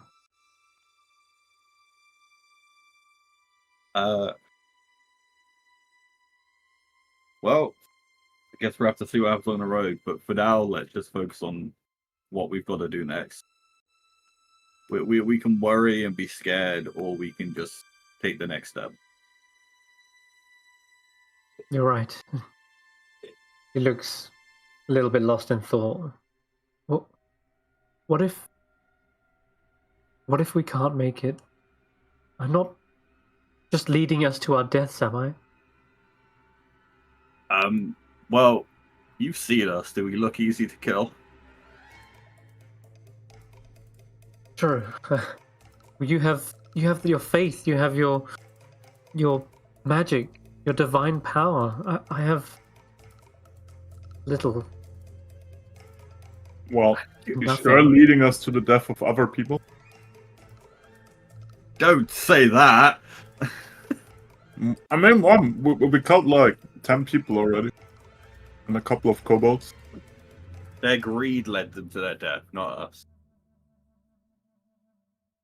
You can see as she's calming her nerves, and she loosens her grip on a symbol that she was holding. You can all roll a perception check. This is the same symbol that you guys didn't quite make out last time when I think it was Bellamy who asked her, if you had to pick one god, which one would you pick? Can I have advantage being a cleric?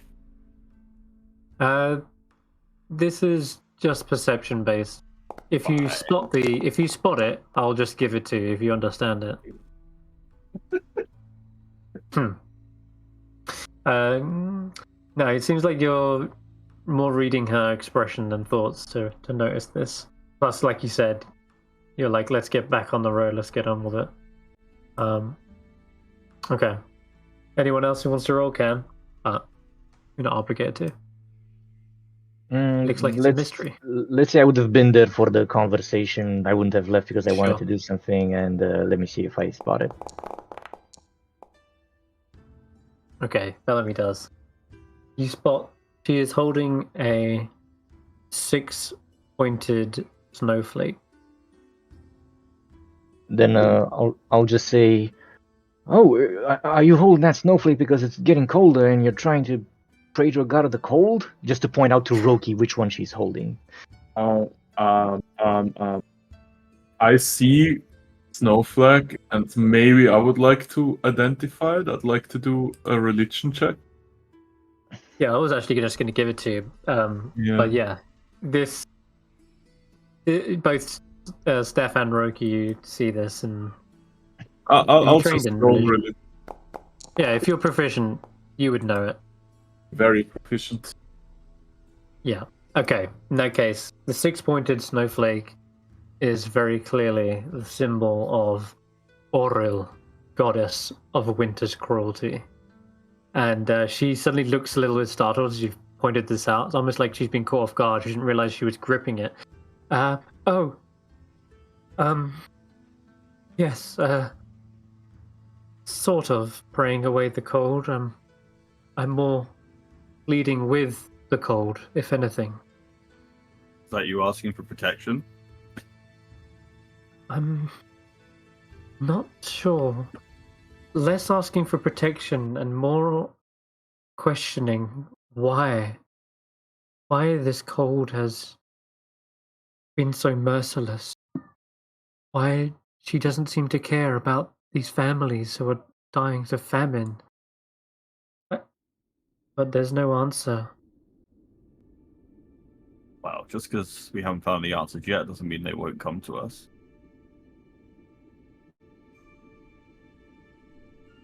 You asked me before, Bellamy, if I had to pick a god. Well,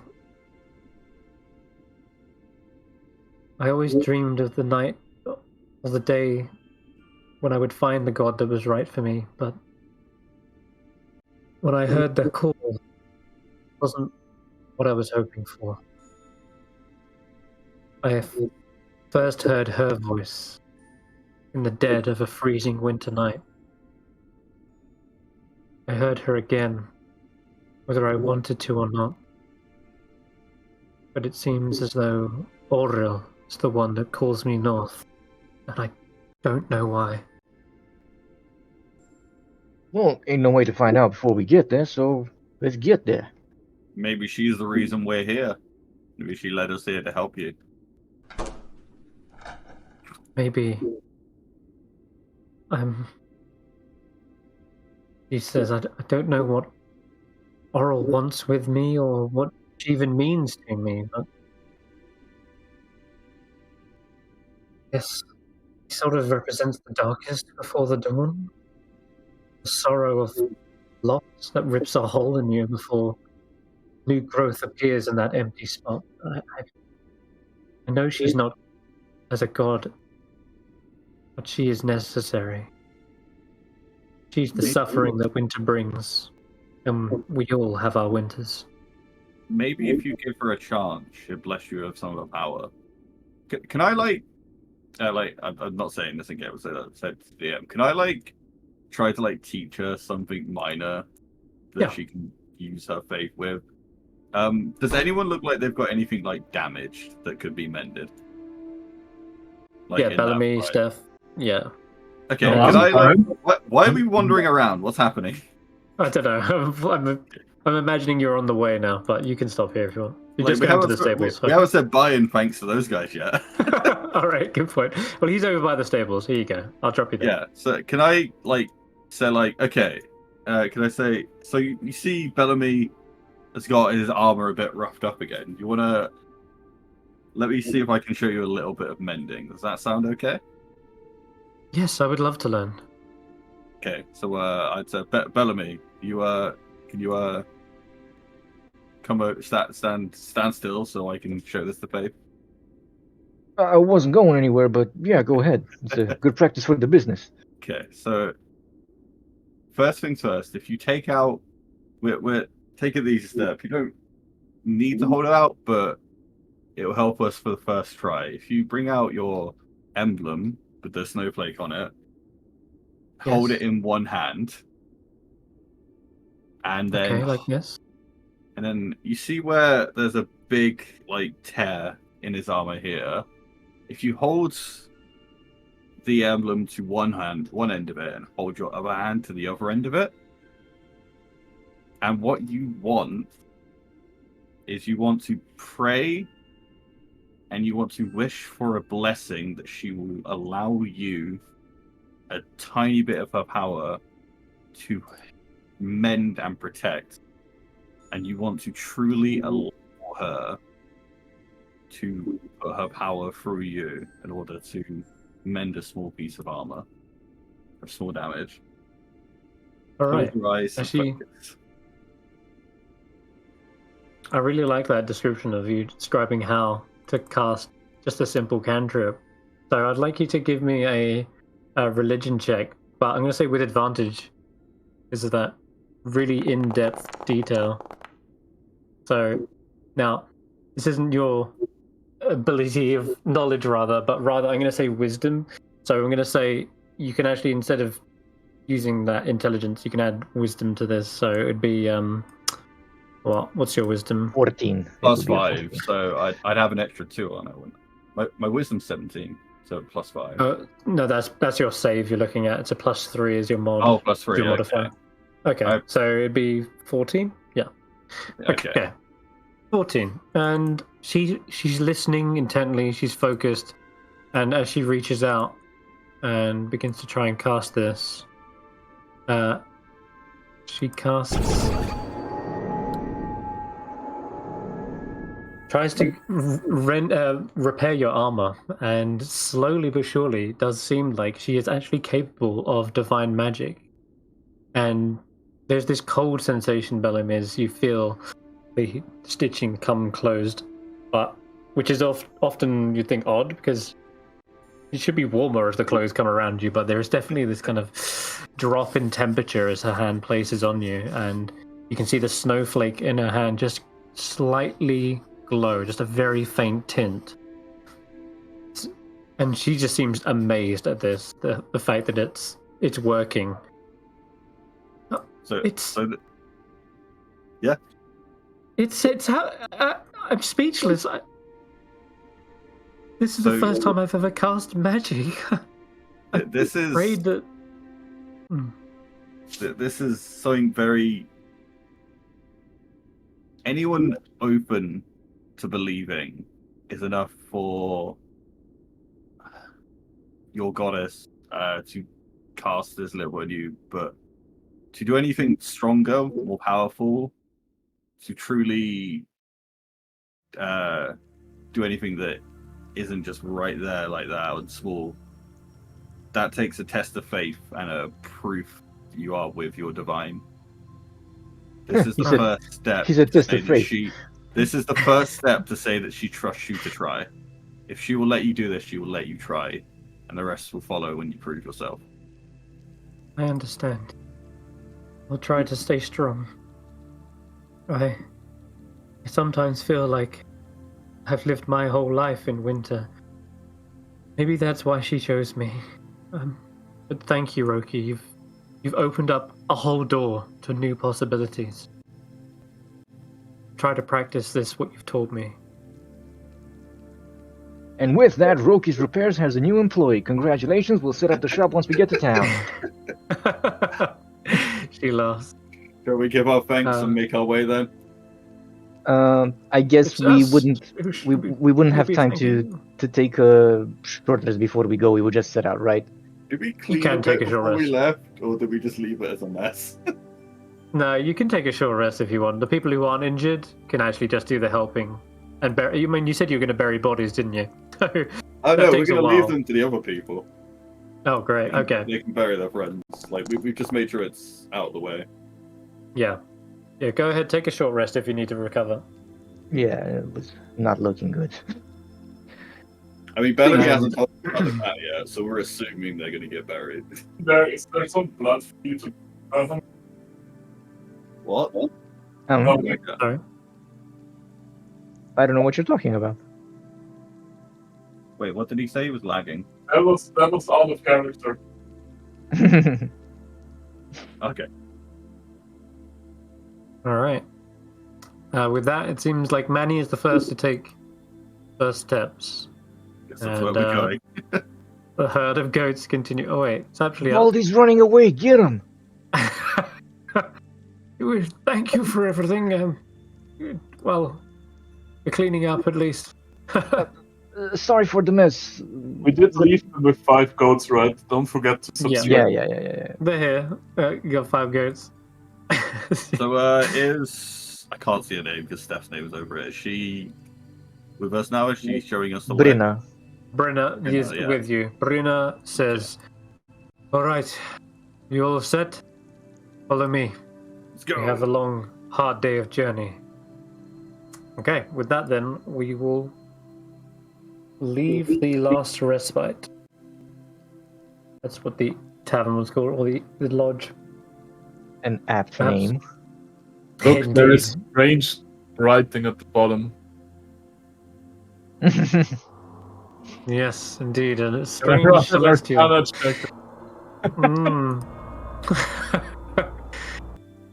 Crypt is unknown. Alright, so alright, continuing the hard cold road. It is gonna be a number of grueling days. She says it'll take 2 days, but the trail starts to climb steeply. That means we'll be getting close to Devil's Pass. We're not leveled up yet. Nope. We are spending a lot of time with goats and NPCs. I have a question, by the way. Is there a way to check here, like, what my proficiencies are? Like, weapon proficiencies? Yeah, if you go to the main page, it's in the bottom left. You Right down. under senses, so under your attributes. Okay. Yeah. Yeah. Thank you. Cool. I have martial weapon proficiency. What? Yes, you're a cleric. You're the cleric. You're that one. There is a couple of clerics that do that. Right? Yeah, there are. There's like 3 at the very least that all get War heavy cleric, martial. forge cleric, and the other one. Tempest also gets heavy martial. Indeed. Can I flirt with Stef in Draconic? Sure. What do you say? It's are we snuggle buddies now? You're gonna keep me warm at night. That was a joke. Oh, I do not copulate with humans. Okay. I just move on. Okay, moving on. Like, all right. So, all right. As you're going, I think you don't need to make any more survival checks, thankfully, because Brina is the one guiding you, and she knows the way. But there is the occasional figure that moves in the woods, or rather in the mountains. Bellamy, you're acutely aware that this crag cat does still seem to be following you.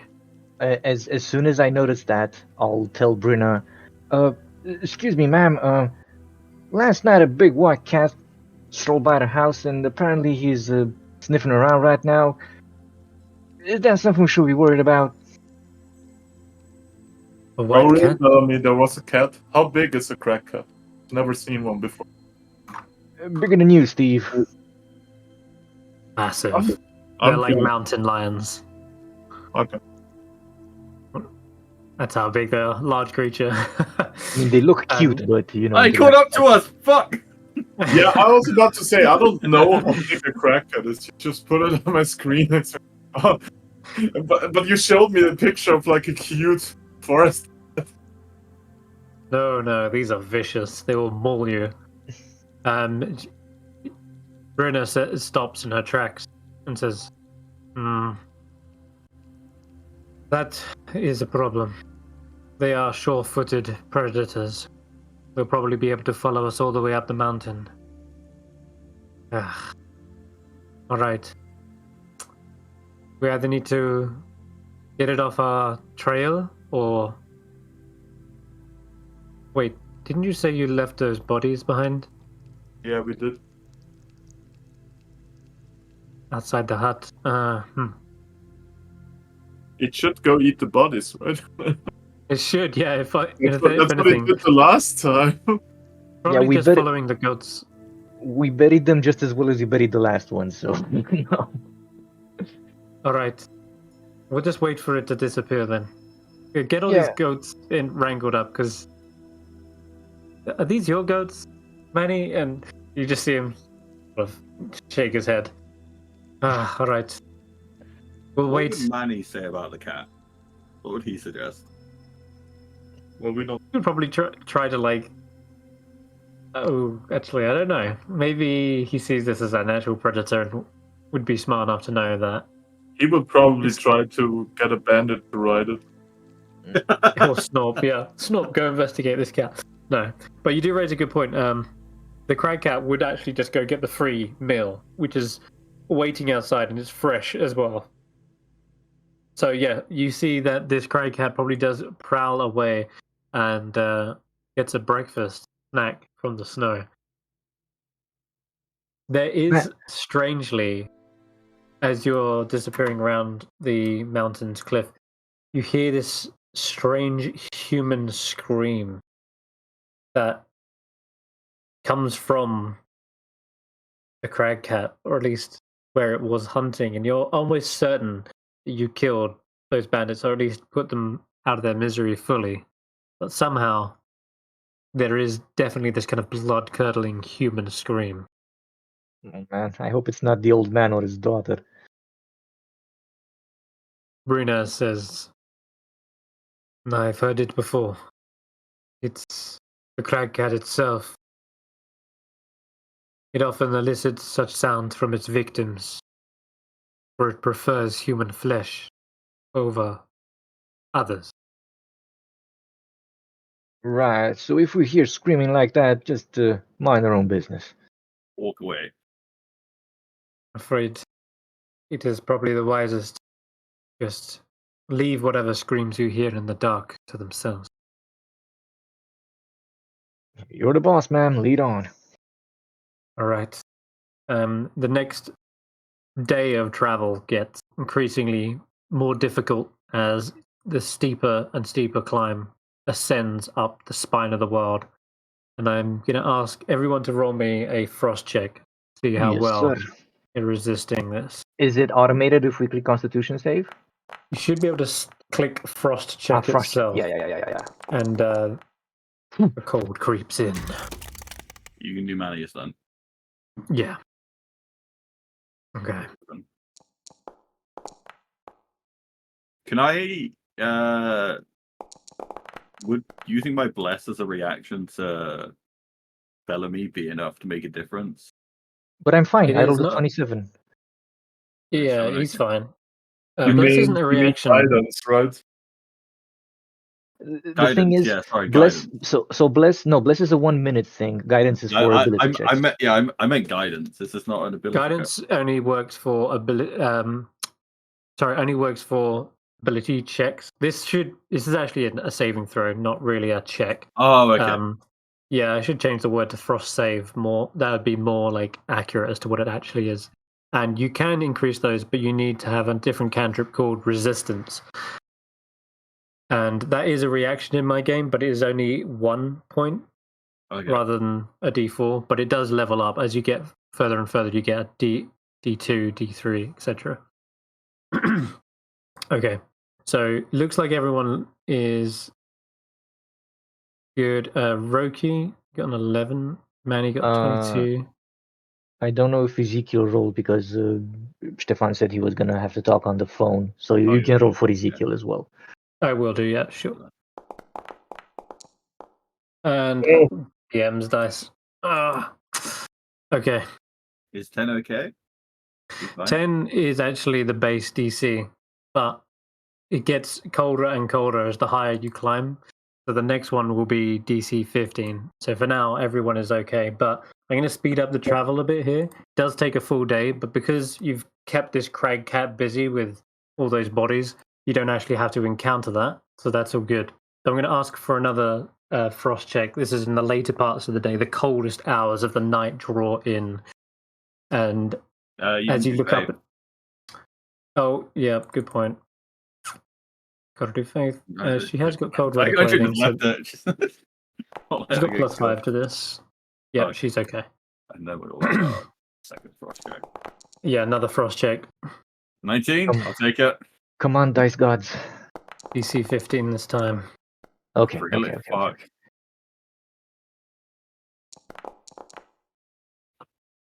Oh, look at Stef. Wow. Holy shit. Nice. Ezekiel. Because that's the frost check sound. Oh my god.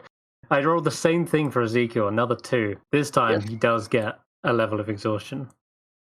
As the numbing fingertips. Wait, shouldn't he be full health? Because you gave us a chance to rest earlier. He did have a short rest. You know what? I will do a quick dice roll for him. There you go. Yeah. Sorry, I didn't mean to interrupt you guys. No. You raise a good point because he's not here. I should do that. Okay, so what was I mentioning? Oh, that's Faith again. Oh, poor Faith.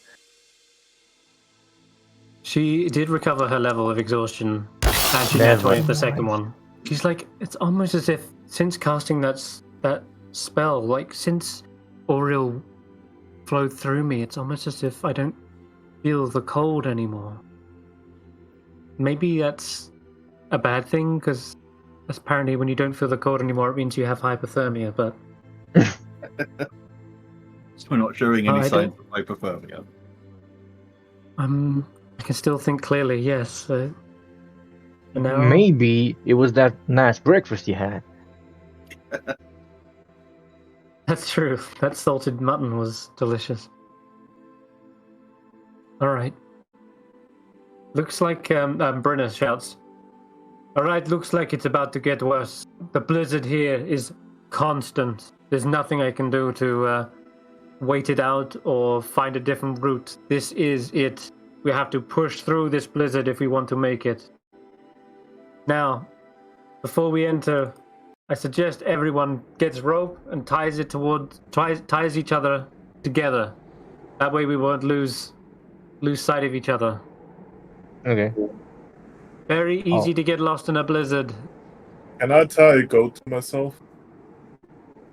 Yes, you can, but the goat is just as likely to... Oh, whoops. No, I'll pick the goat. You tie yourself to a frozen goat. It looks like in this brief moment, Brina has... Yeah, that's what I'm rolling for now, basically. 62 of them, isn't there? Alright. I thought we had 69 and then we lost 5. Maybe 64? No, you lost 2 somewhere else along the line. I don't know when, but trust me, you've lost some more. That was Bellamy, yeah. Yeah, like I rolled 67 anyway.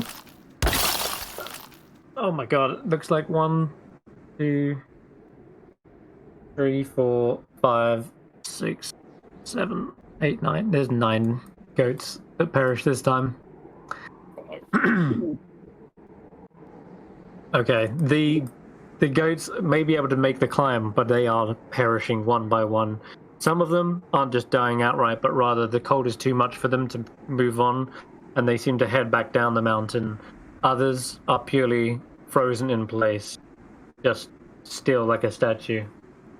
Others get lost in the blizzard, as you haven't got enough rope to tie every single goat. And sadly, it seems like the herd is just thinning one by one, getting more and more sparse the higher you climb. Isolation seems to have no mercy. This cold forgives no creature for ascending to this height.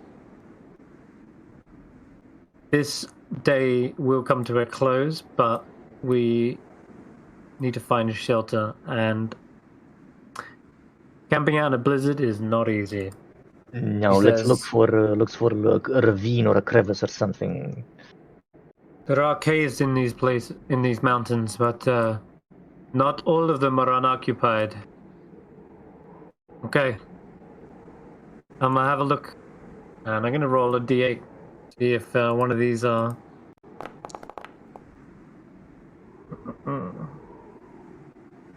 I'm assuming I can't help look for these, right? Because it's a blazing blizzard and not really visible. You can. You can roll a survival check. Yep. And if you get like a 15 or more, I'll say she has advantage. Okay, cool. In that case, I'll roll another d8. This and pick the better one. Yeah. Exactly, yeah, the better one for you guys. Which is actually that one, because if you know anything about DM tables, it's the higher the roll for a DM, the better. The worse for a DM, the better for you. So a 1 is actually perfect. You are completely fine. A 1 means this cave is unoccupied. I don't see any bones littered out in the front. So can't be any bear or something. Must just be naturally formed. Everyone inside. And as you all gather round, Brynna uses what wood she had to create a campfire. Why is And there you would still a actually, crag cat? because the crag cat coming back after finishing its meal might appear the next day. We'll see. I'm just keeping the token there for the time being. We shall see. Okay. Throughout the night, Brynna keeps chucking on another log onto the fire. Make sure everyone stays warm. And this will be another frost check, but this time you have an extra +2 onto it as well. Ooh, okay. So clickety click. Shit. So it's a 12 for Bellamy. Ooh, okay. The DC is 15 or 20? It is 15. It's getting worse. So I'll put another point of exhaustion, right? Correct, yeah. Do we all need to roll, or? Yes, everyone roll another frost check. This is for the night where it gets coldest. Nice. But counteracting that with the fact you've got a fire, you get +2. Ezekiel, you did feel the freezing numbness around your fingertips earlier, and you have 1 level, but now it seems around the fire you're able to heat them back up and keep warm. Now, see, that's the kind of roll you'd need resistance for. But thankfully, the +2 does mean that's a success, Stef. Oh wait, did you add that? Manny? No, that's your con. Cool, you're good. All right. Then finally, Faith. And she gets a 19. Nice. She's fine. Manny. And this will be the last one. He's good. Looks like you're all fine here. Timothy. This is really lucky. It is. Maybe I need to raise the DC. No, I was going to do that anyway. So it is getting it awful. Blizzards give you -5. So basically it just raises the DC by 5, we'll say. And okay. You all get another long rest. So chuck that on there. I'm sort of that's something. Yep. Excuse me. Okay. So do we get the exhaustion after the long rest, or you should automatically reduce a level? So it reduces it automatically. Yeah. Okay, so I had 2 and now I have 1, so it's fine. Mm-hmm. You're good. Perfect. Yeah, that's working. Okay. All right. Let's move it on. The next day. So we're long resting already? Yep, I know. I'm just speeding this through because the crag cat was occupied, and it does take days and days travel through the spine of the world. In fact, bring up the map again so you see what you're dealing with. Okay, Steph, don't forget your long rest then. So you get your spells back. Yeah, get your spells back. The crag cat's sitting on top of where you're supposed and to be. Remember, Roki, you can also change your spells if you want. Yeah, I find what I got for now. Oh wait, I can change spells? For you, I think you have more than you can. Yeah. You can change what you have prepared, not change spells. Yeah, for you, because you get 2 per level and you have only a limited number of prepared spells. No, right. There was like a homebrew rule I remember from the Game Master that we can change cantrips if we want to or something. That is from Tasha's, yeah. You got cantrip versatility, I believe. But that's a level up, not that. Not. Oh no. Why is the cat a Goliath? What the fuck? There's a big cat. It's getting bigger because you're feeding him. No, sorry. So let me just resolve that. The cantrip versatility is when you level up. Wizards can swap them on a long rest. Yeah. So I could swap a long rest, but I can't like pick any. Okay, got it. You can swap any spell I wanted to swap in create. Know that yet. You can swap leveled spells, just not cantrips. Got it. Okay. Alright. Waking up in the morning, looking out into the blistering cold, and the signs of this blizzard has not abated. It's continuous forever. But despite this, some tracks aren't covered. Your tracks are. There seems to be large paw prints in the snow just outside your cave. That something was prowling nearby but didn't enter. Something has your scent. This crag care is persistent. Brina says. It can't have got through those men already. No. It must have dragged them off to its lair and then buried them. Have we gone closer to its lair? Very likely. Now look, I don't have nothing against Mr. Big Kitty Cat, but if he wants to eat us in our sleep, shouldn't we just use the daylight to take care of him? Permanent lack. That is one option, I'm afraid. We might have to, but unless anyone has any ideas as to how to avoid it or distract it, or even just intimidate it, I don't know. Tear it off permanently, I guess will work. And we're still at the cave, right? Yep.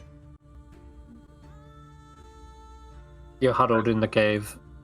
There's got to be some way to convince it not to kill us. I would at least maybe, because I can summon a familiar as a ritual, scout it out maybe, because we don't know exactly where it is, right? But I could summon a raven or something. I mean, something that would a raven just fucking die outside? There's a blizzard. I'm asking the game master. After a long few hours, it might last the day, but that's okay. About but it would be long enough for us to. Actually, I do apologize. Blizzards also cause flying creatures to just drop. You have no aerial control. Mm-hmm. Well, but I'm sure I could find an animal that can scout for us, right? How about make a small snow cat? Smaller cat? Yeah. You know those Siberian winter cat, kinda? Yeah, bobcats. Yeah, something like that. Would that count as a familiar? Yeah, sure. Sure, then I would like to cast my Find Familiar. Okay. As a ritual, so we have to wait for an hour. I don't know if that has an effect. Yeah, you can do that whilst you're, getting your stuff together, your gear. And if I understand the spell correctly... Oh, actually, and I would like to change one spell. I would like to do away with Thunderwave and equip Expeditions Retreat instead. Okay, sure. So you just click the little book icon. Yeah. That's it, you got it. Does anyone have anything that would incapacitate or scare it away instead of having to fight it?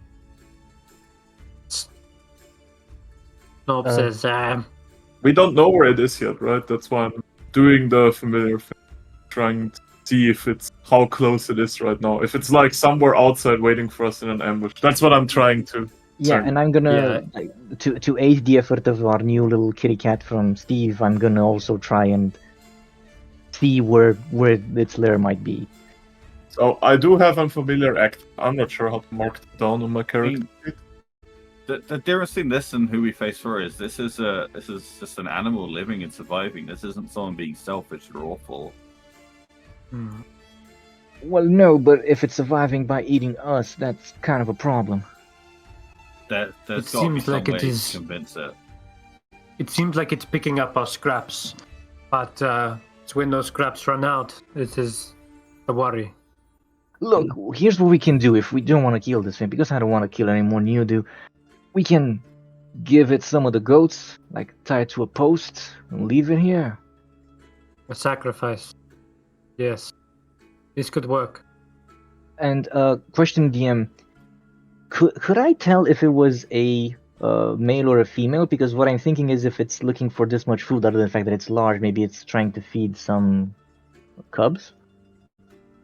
That is a possibility, but I'm going to say it's not obvious without getting close. Really close. Yeah. Yeah, I mean, yeah, properly close. But that is a possibility, Brynna says. All right, we'll go with this goat idea. Yeah. It's not the first time that people have sacrificed to keep crag cats at bay. How many goats? Well, how many ghosts would you say it is? 5? 10? You've got a lot of goats still. I know, but I'm trying to think how much a cat this size would need per day in goat. Goat per pound per cat. It's a big cat, but it'd probably get fine. It'd honestly get by with one goat. But if your theory holds true that it may have other family that it's providing for, then maybe if it's got a litter of cats, maybe you want to tie up 3 or 4, you know? Yeah, let's do 3. 3 is a lucky number, which means you're down to 50 goats. I think that's when we level up, when we get rid of the goats. That's the countdown, yes. Okay. All right. Okay. She uses one of the logs that she was going to use for the fire and stuffs it into the ground as a stake. She gets out some rope, ties it up, and says, "Okay, it is only one more day to Devil's Pass. If the crag cat is kept at bay for this, you should make it onto the other side, no problem." Is there a way to secretly cast something on myself without everyone seeing it? Sorcerers can with subtle spell. If it's something you want to do, you might have to go away and cast it and then come back. But if it's not got a verbal component, you might be able to sleight of hand it. You can just go off from the group and do it. Yeah, can I go off and then? Yeah, everyone's going to see it in the. If I set this to private role, will everyone not see it in the in game then? Yeah, just me and you will see it if it's private GM. Okay, so I back up away and then cast something on myself because I feel like danger's coming, and then you got it. Yeah, you can actually target yourself and do that. Did that work? I tried to target myself. Did it not? No. Okay, 1 second. Yeah, it shows up under my effects.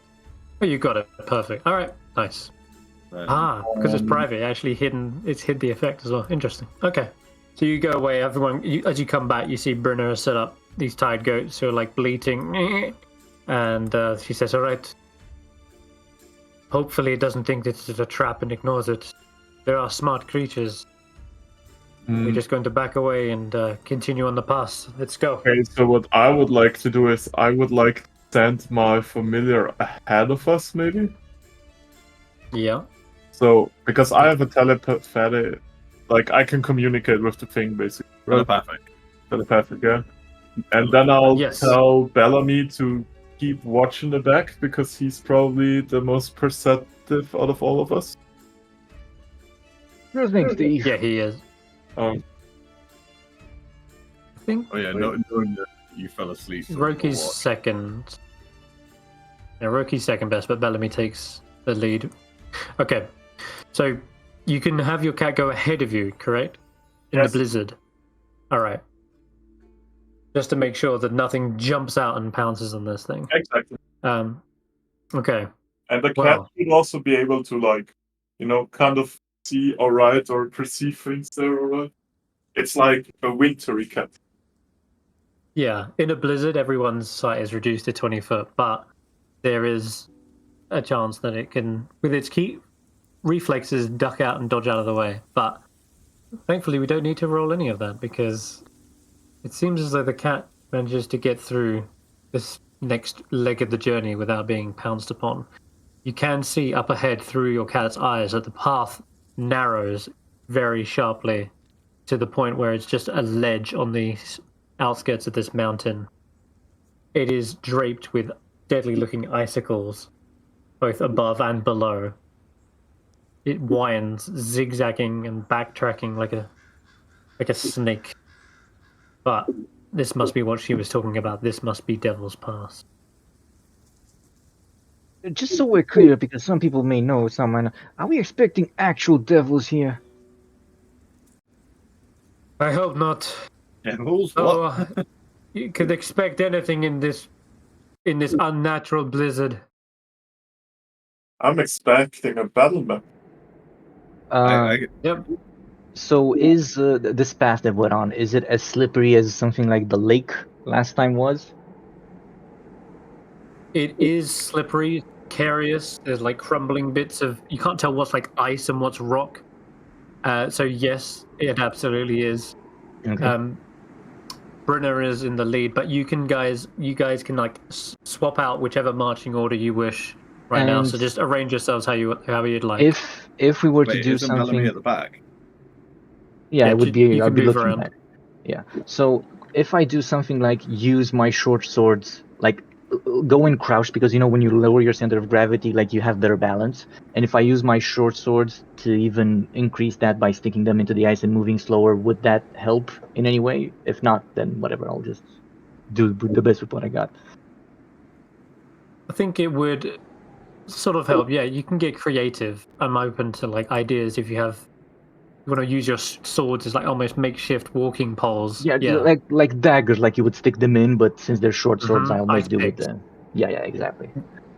Okay, Does anybody sure. have the light cantrip? Oh yeah, it is a bit dark in here. No, but I guess we cannot have torches in the blizzard, right?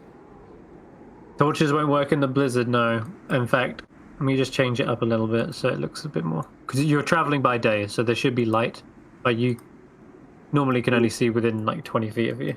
I'm just going to change the scene. Can I just like tie my rope to a crossbow bolt and just like have it as like a... You know, what's like... It's like you throw and then try and hook on and pull yourself up just in case. Like a grappling hook. Yeah, can I like... Yep. Even if I have to roll this disadvantage, it's better than having nothing at all. Better than having nothing. Gotcha. Yeah, absolutely, you can. Though, I hope you've used enough rope to tie everyone together. Brynner, as she says, like, this acts as a lifeline as well. Someone was to fall, we can catch them. Just don't slip as well, otherwise we'll all fall to our deaths. Great. Yeah, we got this. Let's move. Okay. Before you go, as the blizzard hits and you've got nothing but this wall to shield you, the blizzard's like hitting you from the side. It almost feels like it's trying to peel you and tear you away from the wall and throw you down to the bottom of the mountain. I need everyone to roll me a frost check. Oh, this is... Yeah, this one is DC 20 as well. Ah, man. It's rough. So we're all getting exhausted then. Everyone gets a level by the looks. Anything Come on, else? someone... Or just the exhaustion? Yeah, even Faith and Manny. Oh, even Manny, everyone. This is like the most exposed you've ever felt up here. Fully at the whim of the elements. Feel, like an ice pick you're using right now, it feels like that is being wedged between you and the mountain, and you're being pried from it. So she says, "Let's just." Miss Faith, yes? can't you ask your cold goddess to like lay off for a few minutes? You want me to call out to her? Could it hurt? Fuck, just try it. Okay. She looks up into the sky. She can't see much. It's just this whiteout. Please stop trying to kill us. She looks at you. She shrugs. I'm so sorry. Don't worry. We'll work on it. Roki will teach you. Let's just try not to die. As she turns back to face the blizzard, you can hear her whispering under her breath, maybe going over a different line, saying something like, please hold back the cold. No, no, don't say please. That sounds weak. No, she's like going over it, trying to find the best words as she continues on. But it's keeping her mind off of this treacherous trail at the very least. Did you want to be right at the back, or are you okay with Manny here? Let's keep this order for now. It's fine. Okay. I see her attempt, and I try to like show her how it's done because my god is also a god of storms. Yes. So I would like to do a prayer. I guess let's do a religion check, see if something happens. Well, you call out into the wintry blizzard. What do you say? What is your prayer? I guess I don't speak up loud enough, and my voice just gets muffled by the storm. That's how I would interpret that role. Okay. It is completely muffled, and no one can hear you over it. And everyone's like, what? What'd you say? And then it's at that moment, Stef, as you're waiting for an answer to your prayer, it goes from all white to all black as you suddenly lose contact with your bobcat that is up, 100 feet ahead of you. Oh! Something swipes it out of existence. Okay, then I would like to warn my party about the fact that my familiar just got bludgeoned to death. Perhaps bludgeon. I don't know exactly what, but my familiar got suddenly eliminated. Great. I'm gonna miss him. Whatever it wasn't ahead of you in the trail, and you're behind it. So if something got behind it, you would have seen it. So whatever took it out. What, sorry? So it would be up ahead, right? You'd think it'd be up ahead, but it was facing forward, and you didn't see anything. It just suddenly just. So, with this, is there an ambush waiting ahead, waiting to the side? We'll have to see. The side is sheer rock face. Can you like find out on the is... map where maybe my familiar got hit? Do we know roughly where? Yeah. Yep, right about here. Okay. Did something fall down from above it? You didn't hear anything. Like the cat would have probably heard a shatter or a crumbling. No icicles broke. No rustling of the tree. Just silent. Maybe it was the weather. It seems pretty deadly out here.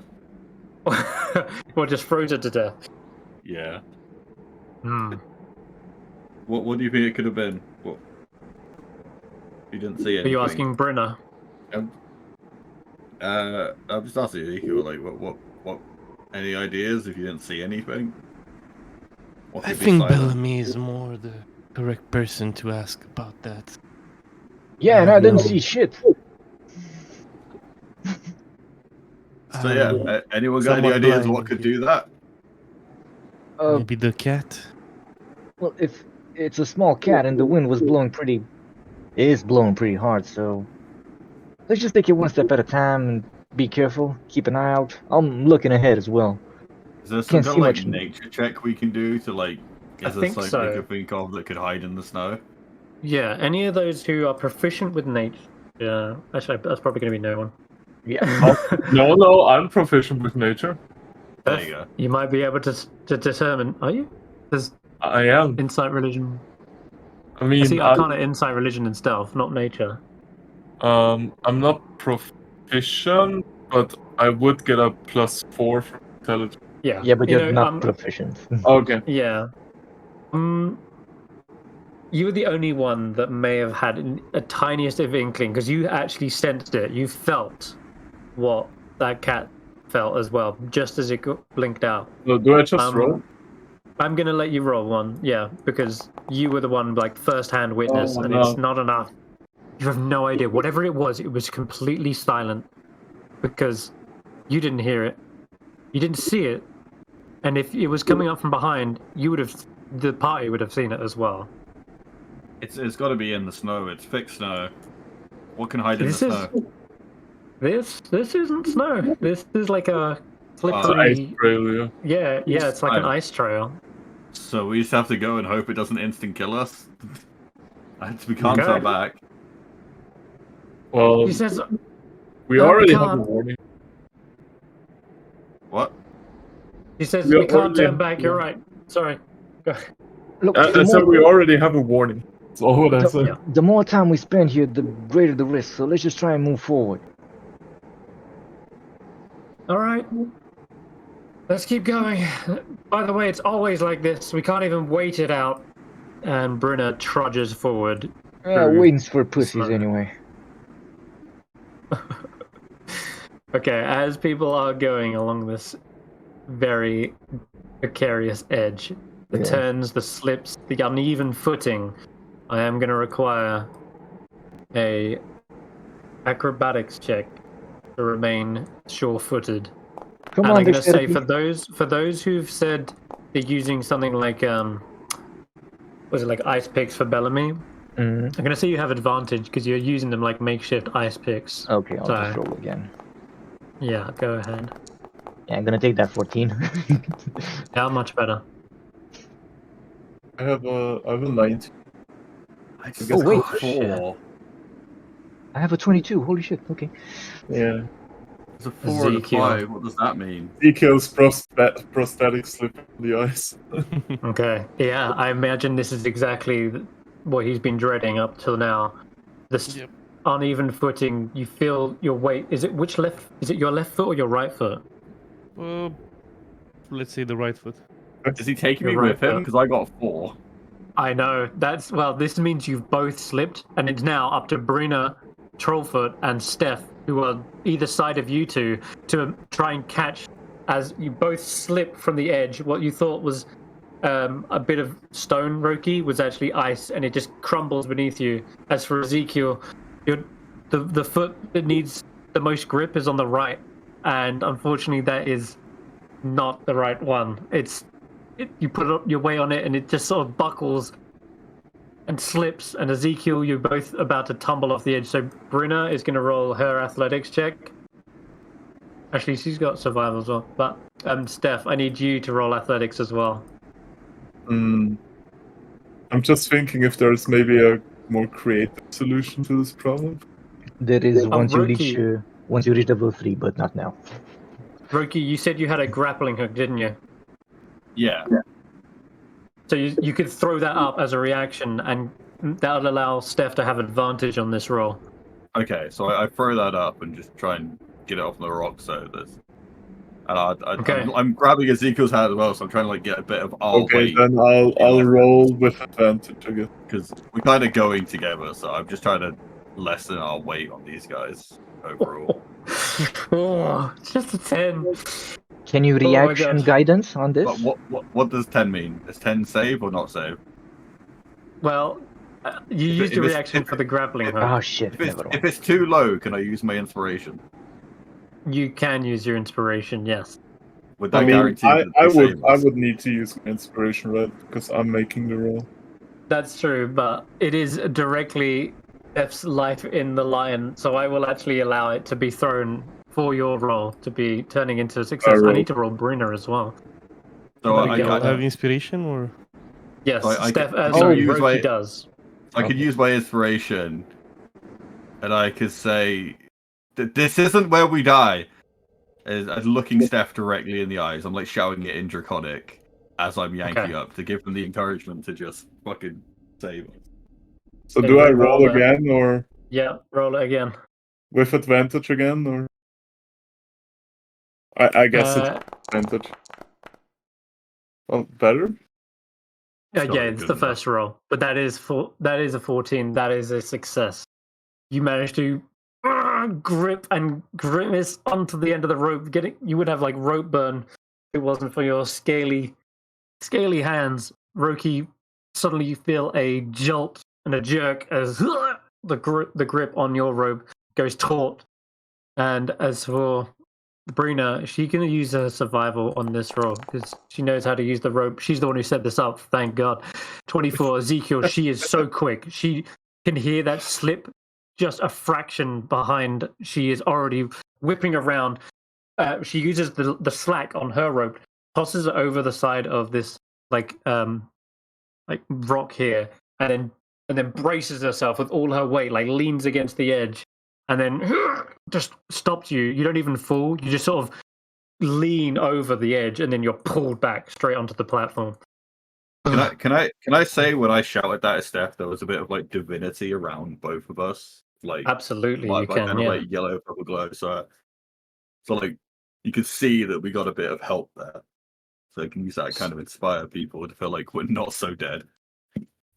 Yeah, what would that manifest as? A What, shining light? It's kind of like my eyes will glow in like the yellow of a purple tint, and then as Roki hears it, you see him kind of like, as well as like his posture like seems to believe a bit more. He also glows at the same time, as if like he's being given the divinity from my god. Oh wow! As he just takes that power, it's just that little bit extra to help. I like it. That is not the only glowing eyes you suddenly see, Roki, because you fell backwards over the edge. As you look up into the sky and your eyes flash this glow, you see another pair of eyes above. Somewhere, something in the blizzard above you. You see a set of eyes also kind of glow and pierce straight down, looking at you, swoops above. It's silent, but it's unmistakable. You notice this as you are on the precipice of death. There's something above us, guys. I don't know if it's flying or what. All I see is eyes. Shoot it between the eyes. I can't it's see gonna be. anything. Let's just move. I don't think I can hit it. We need to get away of it. Can I like try and keep an eye on that direction? Whilst like I'm trying to like see if it comes at us. It goes out of your 20-foot radius of sight, so there is physically no way to keep track on it.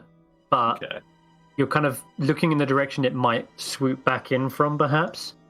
Yeah. That's the best you can do. And now that you've kind of given everyone the heads up and weapons are drawn, like kill it, shoot it, I'm going to ask everyone to roll initiative.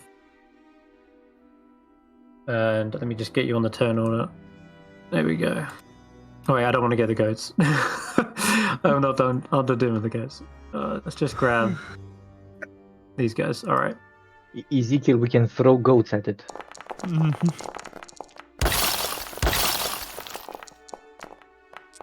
Wow, Faith with a natural 20. So I get my bonus from my spell. Oh wait, did I just give myself double advanced backs then? No. Oh. I'm not sure. I might have just rolled 3 dice instead of 2 by accident. Okay. I think I had an advantage on top of advantage. No, that's 2. Yeah, that's 2. Oh. Okay, my screen was just being You're good then. Oh no, it is 2. Yeah, okay, so you got 17. Nice. It was rendered 3 dice for some reason. Doesn't matter then. All right, Stef, you're the last one. Sorry, what are we Roll for initiative. As it seems as though Roki just shouted out that there are a pair of glowing eyes up there somewhere, something above. And without warning, almost as if you've revealed their position, you hear a terrible crack of lightning burst even from a clear sky. Well, it's not clear, it's a blizzard, but there definitely wasn't any dark clouds before. And it seems to strike into your midst, shattering rock and sending shards of stone flying in all directions. And that's when you hear it from above. Something is out there, silent when it chooses to be, and not when it wants to. It lets out a screech that is absolutely ear-piercing.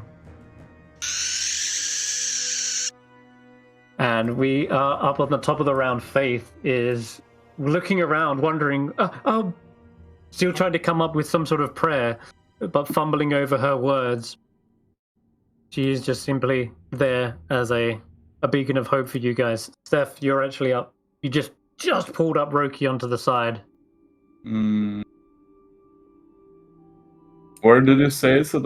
Above us? I don't see Above. anything. No, you can't. I cannot Wait. see anything. You can only see 20 foot up into the blizzard. Okay. What do I do? I mean, wait. Let me read my spell really quick. Okay.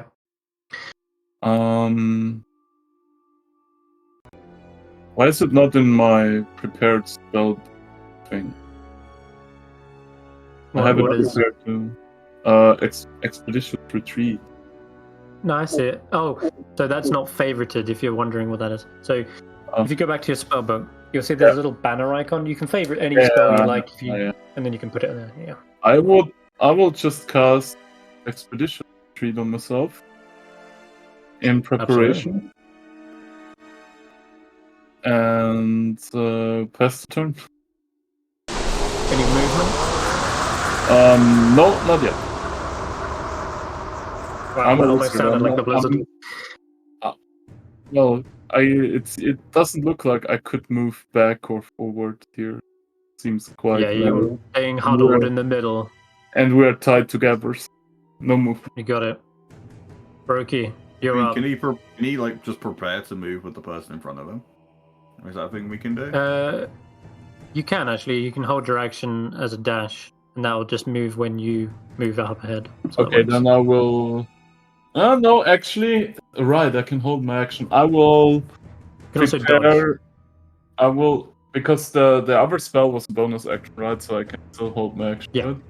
Right? But then oh wait, that's a concentration, so I can't hold a spell. Fuck. No. Then I will. Sure, you can always just dodge. Okay.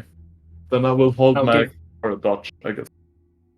Well, it's an okay. So yeah, Baldur's Gate 3 guys. There's an action called dodge. It basically means all attacks against you have disadvantage, and you have advantage on dexterity saving throws. Sounds good. So there you go. All right, Roki. Sorry, you're up. Okay, if I were to try and cast Fairy Fire, like if I put it above us high enough, will that give us increased vision if it flies overhead of us? If something were invisible, we would definitely light it up.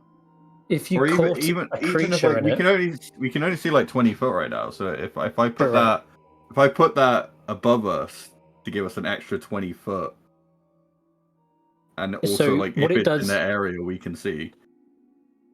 Yeah, it'll sort of light it up, but there's still like blizzard blocking your sight. Like just because you can see in the dark doesn't mean you can see through like fog, right? Yeah. The same sort of applies here. But I will say this: if you manage to catch one of these or this creature in the fairy fire as it's flying past, it might be caught in the light, and then as a result of that, use held action to attack it as it flies past. Yeah, you'd be able to see it a bit clearer. Even if it's in the blizzard, you'd make out this light, this outline that was flying through somewhere in the haze. So there's a potential it still works. You will, and I'll say this: ping on the map. Just place the template somewhere on the map. Do you want to just right above you? Wait, yeah. So if it's so it's give us better vision if it's flying above us. Okay. So the weird thing about Fairy Fire is it only works for an instance. It's not like a constant effect. But I like where you're going with it. I can still say that it might catch one. So, it lasts for a minute. It says a minute, yeah. So I know it's weird. I'll describe it. So you let out this massive blast of light and glitter, or whatever you want to describe it as, and if a creature gets caught in that blast, it's then lit up for that minute. So it's a little confusing, but okay. But I like where you're going with it. I like the kind of idea, but I'm trying to like cast and catch it. Are you casting it on us or on the creature? It's on the creatures above you, 20 feet up. Okay, so you can ignore that. Ignore it. Yeah. That's it. Yeah, ignore that one for now. So that's how it works. Rules as written, but I like how you're kind of trying to use it as like a net. If something flies overhead, it will get caught in this blast. So what I'll say then is, if you're waiting ready with this spell. As something flies over, you launch it, hopefully catching those glowing eyes in the blast. How about that? Yeah, that sounds good. Brenna is up. She says, damn it. I should have said this is as far as I go. But it seems I'm stuck here with this. All right. Hold on to your ropes. Make sure you don't lose anyone. And she looks out into the open, puts away her her axes, and pulls out a longbow, and aims it out into the sky, and holds her action to see if any swoop in and gets caught. Okay, it is Bellamy's go. I'm gonna do the same thing with the light crossbow that Brenna did, and I'll just keep an eye out. If it appears, if an enemy creature appears and attacks us, I'll take a shot at it. You got it. Okay. It is right now when you see the pair of eyes swoop straight past the group, and Roki, I'm gonna say, makes that dexterity save against your spell. What is your DC? I rolled a 12. Fuck. Where do I find my DC? It's 13, 8 + 4 + 2. It's always at the bottom of your spell page. Oh, the spell page. Yeah, 13. spell book. Yeah, 13. Ooh! I just failed then. I rolled a 12. Oh, damn. Okay. Just barely. That was cool. All right. So as you see it, finally, you catch the outline of it because your spell, the actual verify, outlines it in a color of your choice. Which color do you want to highlight this gigantic owl? Fucking yellow. Like it's gonna be hard to not see yellow in all of this. True. Just hope it doesn't look like yellow snow. Okay, the owl swoops in, and as it does, it's almost as if that crackling lightning seems to be coursing around its talons, and it drops the lightning bolt straight down and into the group. And I'm going to say it's going for the front, so it's going to be Brenna and Ezekial. As it swoops in, it does this aerial blast. Here we go. Storm. Would we get our reactions before it does the bolt? True. Go ahead. Yep. It's So about to launch lightning towards you. Do Brenna first with advantage, and then I'll attack. You got it. Oh, yeah, it's got advantage. Okay, Yeah. all right. That's what I'm Nice. hoping maybe we can dissuade it. Yeah, good. This is something unnatural about this creature. The way its glowing eyes has just appeared out of nowhere. That's a hit. 8 points of piercing damage, shoots it right into the body. Damn it, I was aiming for the wing. But you can go. Let me roll again. Hold on. I guess a 19 would hit, and you can take whatever damage you want. I guess the 8, because that would have been the first one. Oh my god. We killed it already. You killed it. Shit. All right. That was a lot of damage. I'm not going to lie. You rolled max. That's insane. Nice shot. This one goes straight through its head. And the owl, before its crackling lightning can launch its attack, ceases, and suddenly you see it swirling, barrel rolling out of the sky and down out into the blizzard below. Can I remove this template somehow? Sure. Because that's drop concentration, I guess. Yeah, there you go. Well, that worked. No surprise for me. Okay, Ezekiel, you're up. Isn't the thing dead? It is. There might be more. Let's get out of here. We're still in initiative, yeah. Oh. I will say this. There is another screech from above. This one even more furious and blood-curdling. I will cast Bliss on myself, Brenna, and Bellamy. Thank you. Okay. That one should be fully automated, yeah. Oh my.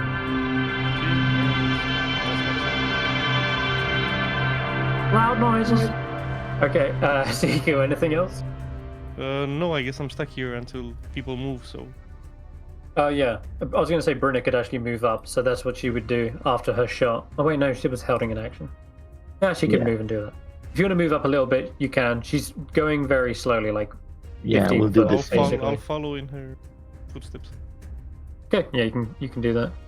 And if you wanted, you could also move. Oh no, you are all held actions. Keep forgetting. All right, Manny is up. Likewise, he will also hold his action to move up with you. Okay. Something else is out there. That screech gets closer and closer. And as it appears into that 20-foot radius, you too see crackling lightning on its fingertips. You know what? Gonna go for an avenging bolt on you, Roki and Stef, for that. Hey, Stef has dodge, remember? Yeah. Yes, you do. You'll have advantage on this.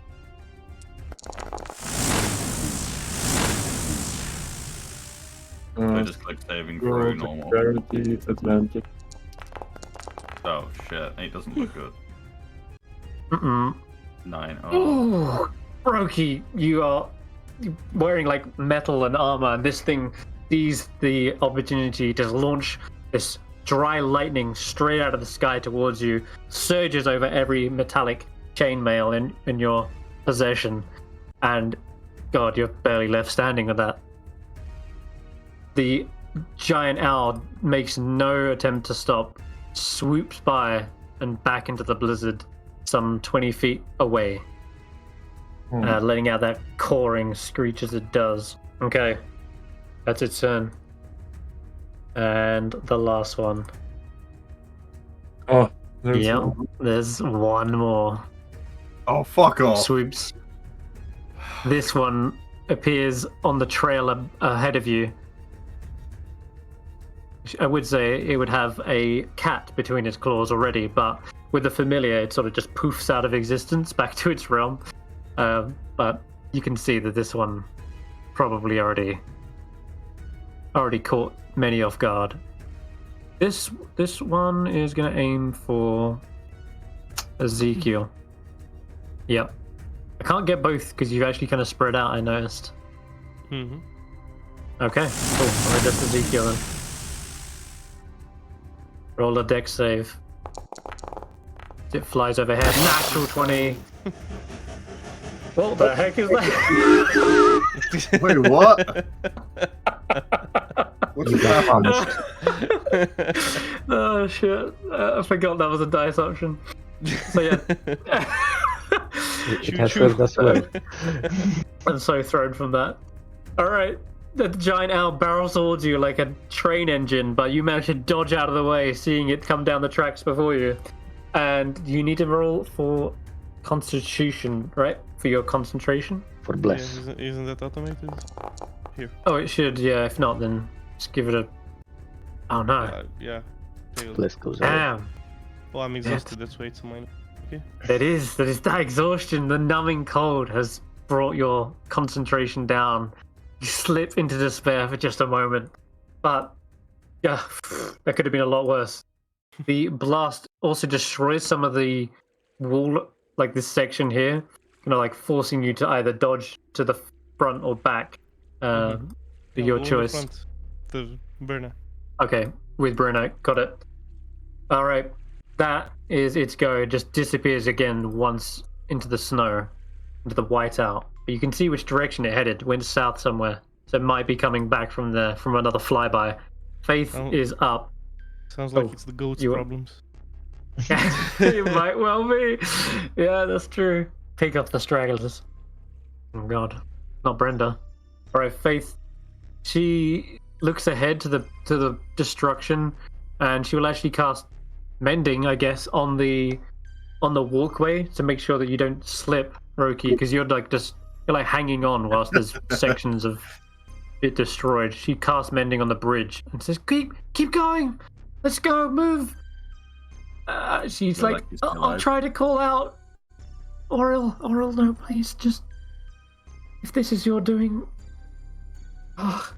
bear us. No, it sounds like I'm pleading. She won't respect that. That sounds like a burp. She just definitely doesn't respect that. Okay, she's just gonna move up, and then Stef, it's your go.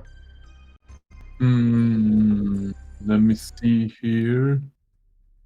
There is no all inside anywhere, right? No what now? No Al, no. No. They simply disappear into the white. Can I take a step back here? Am I off here, off the path, or? You are a little bit off the path, yeah. Okay. I'm just trying to spread out a bit, I guess, but I can't. Mm-hmm. I'll say this: if you want to make me an athletics check, doesn't cost you anything. You can try to climb up a bit to avoid staying near each other.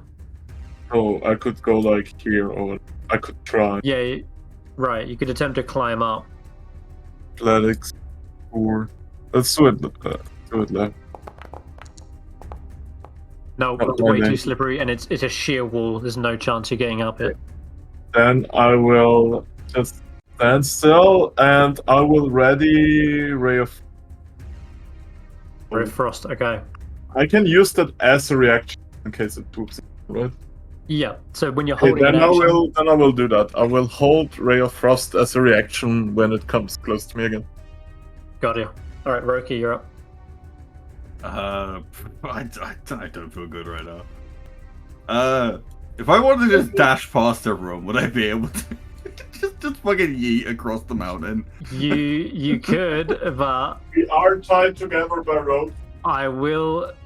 Yeah, that's one thing. You're roped up. First of all. Secondly, if you want to dash on this, it's going to be an acrobatics check, just the same way you nearly slipped before. So yeah.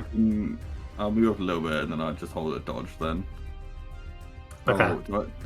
Maybe I don't want to be close to people. There's not really an option to not be close to anyone. I know, right? It's awkward. Yeah. Brynner pulls back another arrow. That screeching is otherworldly. What manner of monster are they? Never seen an owl do that before. Bellamy, you're up. She's holding an action to shoot it, right? She will move forward and hold an action, yep. Okay, so 5 feet, 10 feet because passing through. So 15. Yeah. 20, 25. I'll also do the same thing. I'll pull out my crossbow and hold an action to shoot the same owl that Brynner shoots when she sees it. Maybe we can do the same thing again and take it down. You're right, you got it. Focus fire. Ezekiel, you're up. I'll move towards Brynner again. Do these things, like when they use their lightning shit or whatever, come within like melee range or? They come within 20 feet.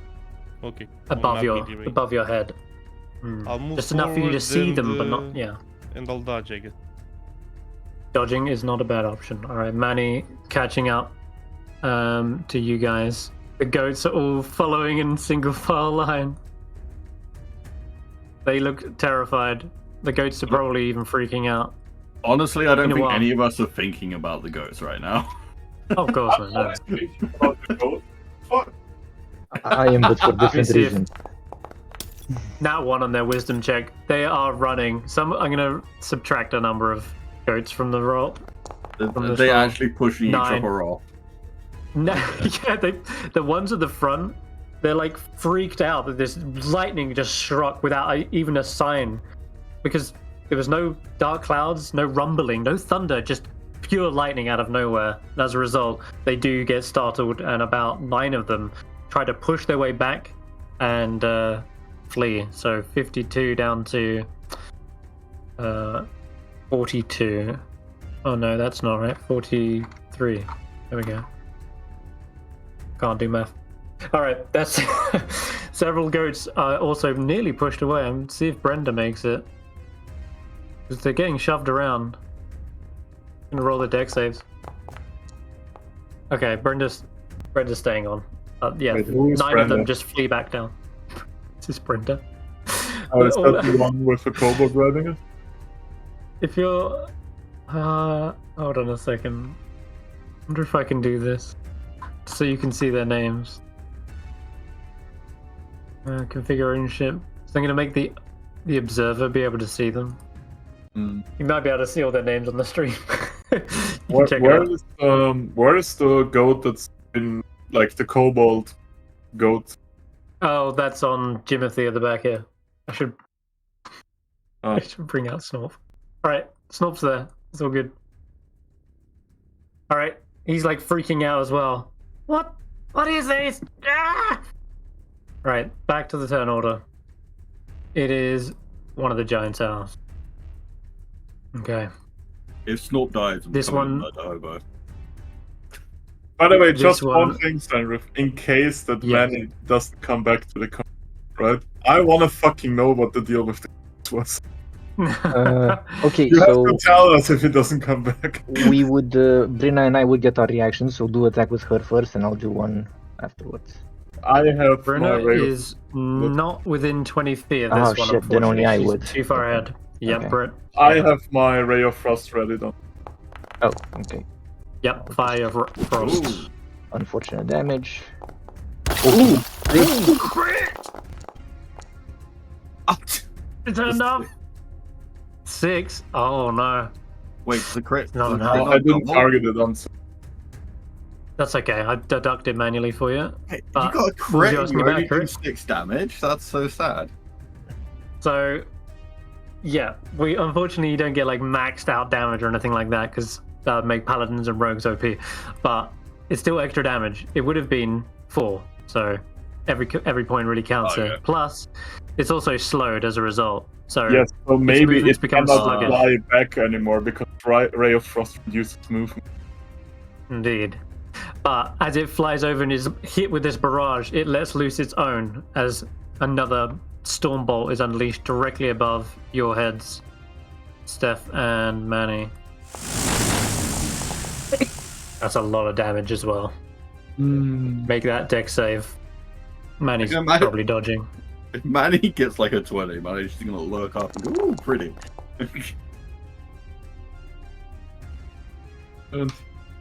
15's gotta be enough, right? The DC is... Where is my DC? I'm thinking it is about 15, 14. No, it's actually lower. But yeah, you succeed with that. Really? Nice. So you only take half damage. Yeah. Maybe a miss. And I think also, yeah, it just like got hit on the wing, kind of goes into a barrel roll, and the bolt clips the edge. And as you're held against the wall, Stef, you can feel the electricity surge, but not actually into your body. Rather, it's more like repelled from your scales that has that natural resistance to it. So you only take... Even if it hits me, I only take half damage. So you take a quarter damage. Yeah, you take a quarter damage. Exactly. It's even better. So it would take 7, reduced to like 4. Well, yeah. But I take none. Eat shit, bird. My race is better with lightning than you. No, wait, I really unfortunate. Why did I take damage? I thought I saved it. Oh, no, if you save, you take half. No, I take a quarter of that. Yes, but then because you're resistant, you take a quarter, which actually just saved your life because you only had like 6 HP. So that electricity, the resistance from your scales really came in. No, I got you. I was still eat shit. All right, the bird does sort of limply flap and try to gain momentum to get away, but its movement speed is slowed by 10 feet, is it? That is gonna... Oh dear. No, it's 10. Okay, that's not good for it. It actually stops here, which means it's in range of Roki and some goats.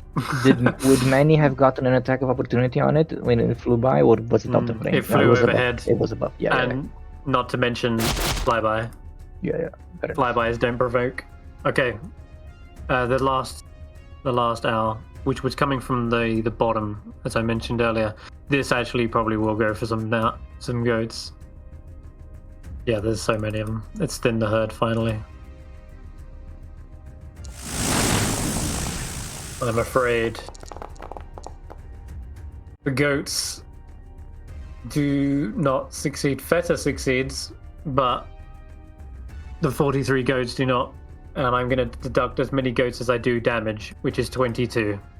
22 goats are electrified and fall to their deaths. It is this horrible cacophony of goats just falling down the side. It's just a stark reminder of what will happen should you not dodge out of the way, or should you not make it past Devil's Pass. 4 goats. 21 left. And Roki, yeah, this owl is in shooting range. It doesn't quite get out of the blizzard in time, so only you can really see it from your angle. It's back to the top with Faith, and she is calling out this time. It's like, yeah, what's happening? Why are you attacking us? She just gets replies on deaf ears though. Stef.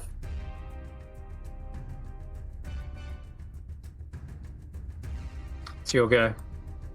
Wait, it's my go? Yeah, it is. So we have one slowed all there, right? Oh. Yeah, and the other one this kind of one. Yeah, that one, yeah. Yeah, other ones. So, I The other will one disappeared somewhere in here. trust my compadres finish off that all, and I will ready another ray of frost. Okay, you got it. And I would like to make. Can I make an athletics check again? Well, Try and climb up. Yeah, you can. just so we Alright. you know. Yep. Is it 10 good enough? Yeah, you can get into like this square here, scrambling around. Sorry, this one. That's good by me. Fine by me. And I will just hold my ray of frost here, so we can slow the next owl when it flies by. And that's my turn. Very good. You can see this owl. As I'm so still there, just barely feeling like I'm alive after the electricity. I just hold my hand out, and I just hope the fuck I can cast a sacred flame on this guy.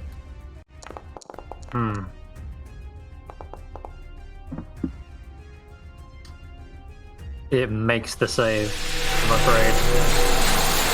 Alright, just try and move ahead then. Manages to barrel roll out of the way. Where's Ezekial on line? Okay, so I can get close to quick, Ezekial too and then nimble. he can move away from me. Okay. Well, Brenna still hasn't got a clean shot on it, but she will continue to hold her action and ready it. Okay, Bellamy. Owl not dead. Let's kill Owl. In fact, If you move up, you can see it, but right now it's. right, you get to here, you can see it. Yeah. Fair enough. Yeah, fuck it. I'll also do focus on it to do more damage. So doing Hunter's Mark.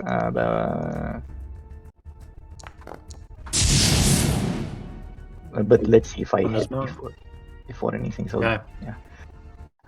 Like crossbow. Yeah. Unnecessary. Oh, nice! And roll another d6, I guess. Yeah. If just to that's see. not Yeah. enough. Okay. It is plenty. Yeah. How do you take out this owl? A clean shot. So I'm gonna weave past Faith, like make myself slimmer and just spin by her. And as I come out of the spin, I'm gonna steady the crossbow, aim for where I know it's bleeding because I can smell it.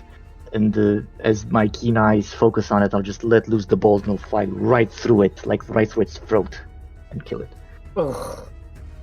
Its gargled screech echoes down into the crevasse. Alright. And I'll I have leave some one left. movement. Hold on. Yeah, I'll just end my turn there. Okay. The final third giant owl.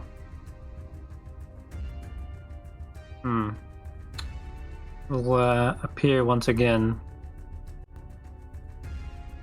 Okay. There is only one left. And I was going to do something with Faith when it gets to one, but she's just after it. So for now, coming in for, a clump of allies right here. Roki, Bellamy. Run next to me! But wait, didn't I have a turn before that? You do. After Bellamy? Sorry, yes, my apologies. Yeah, you can get your Ezekial. I just want to move out over here and then dodge. No problem. Manny's also prep moving an up. attack? I don't have anything ranged. I'm a paladin. Oh shit. Okay. Okay. No. Right. But I am in range of the all, right? With my ray of frost. That's it's 20 feet vision because of the blizzard. Oh, It is, yeah. then I'm not. Sorry, just remember to do Manny's damage there. Okay, so this giant owl swoops in, lets loose a storm bolt. I'm afraid Roki might go unconscious, or rather death's door from this one. It's enough damage. Yep, it looks like it. So, even on a save, I'm afraid you're going to go to death's door.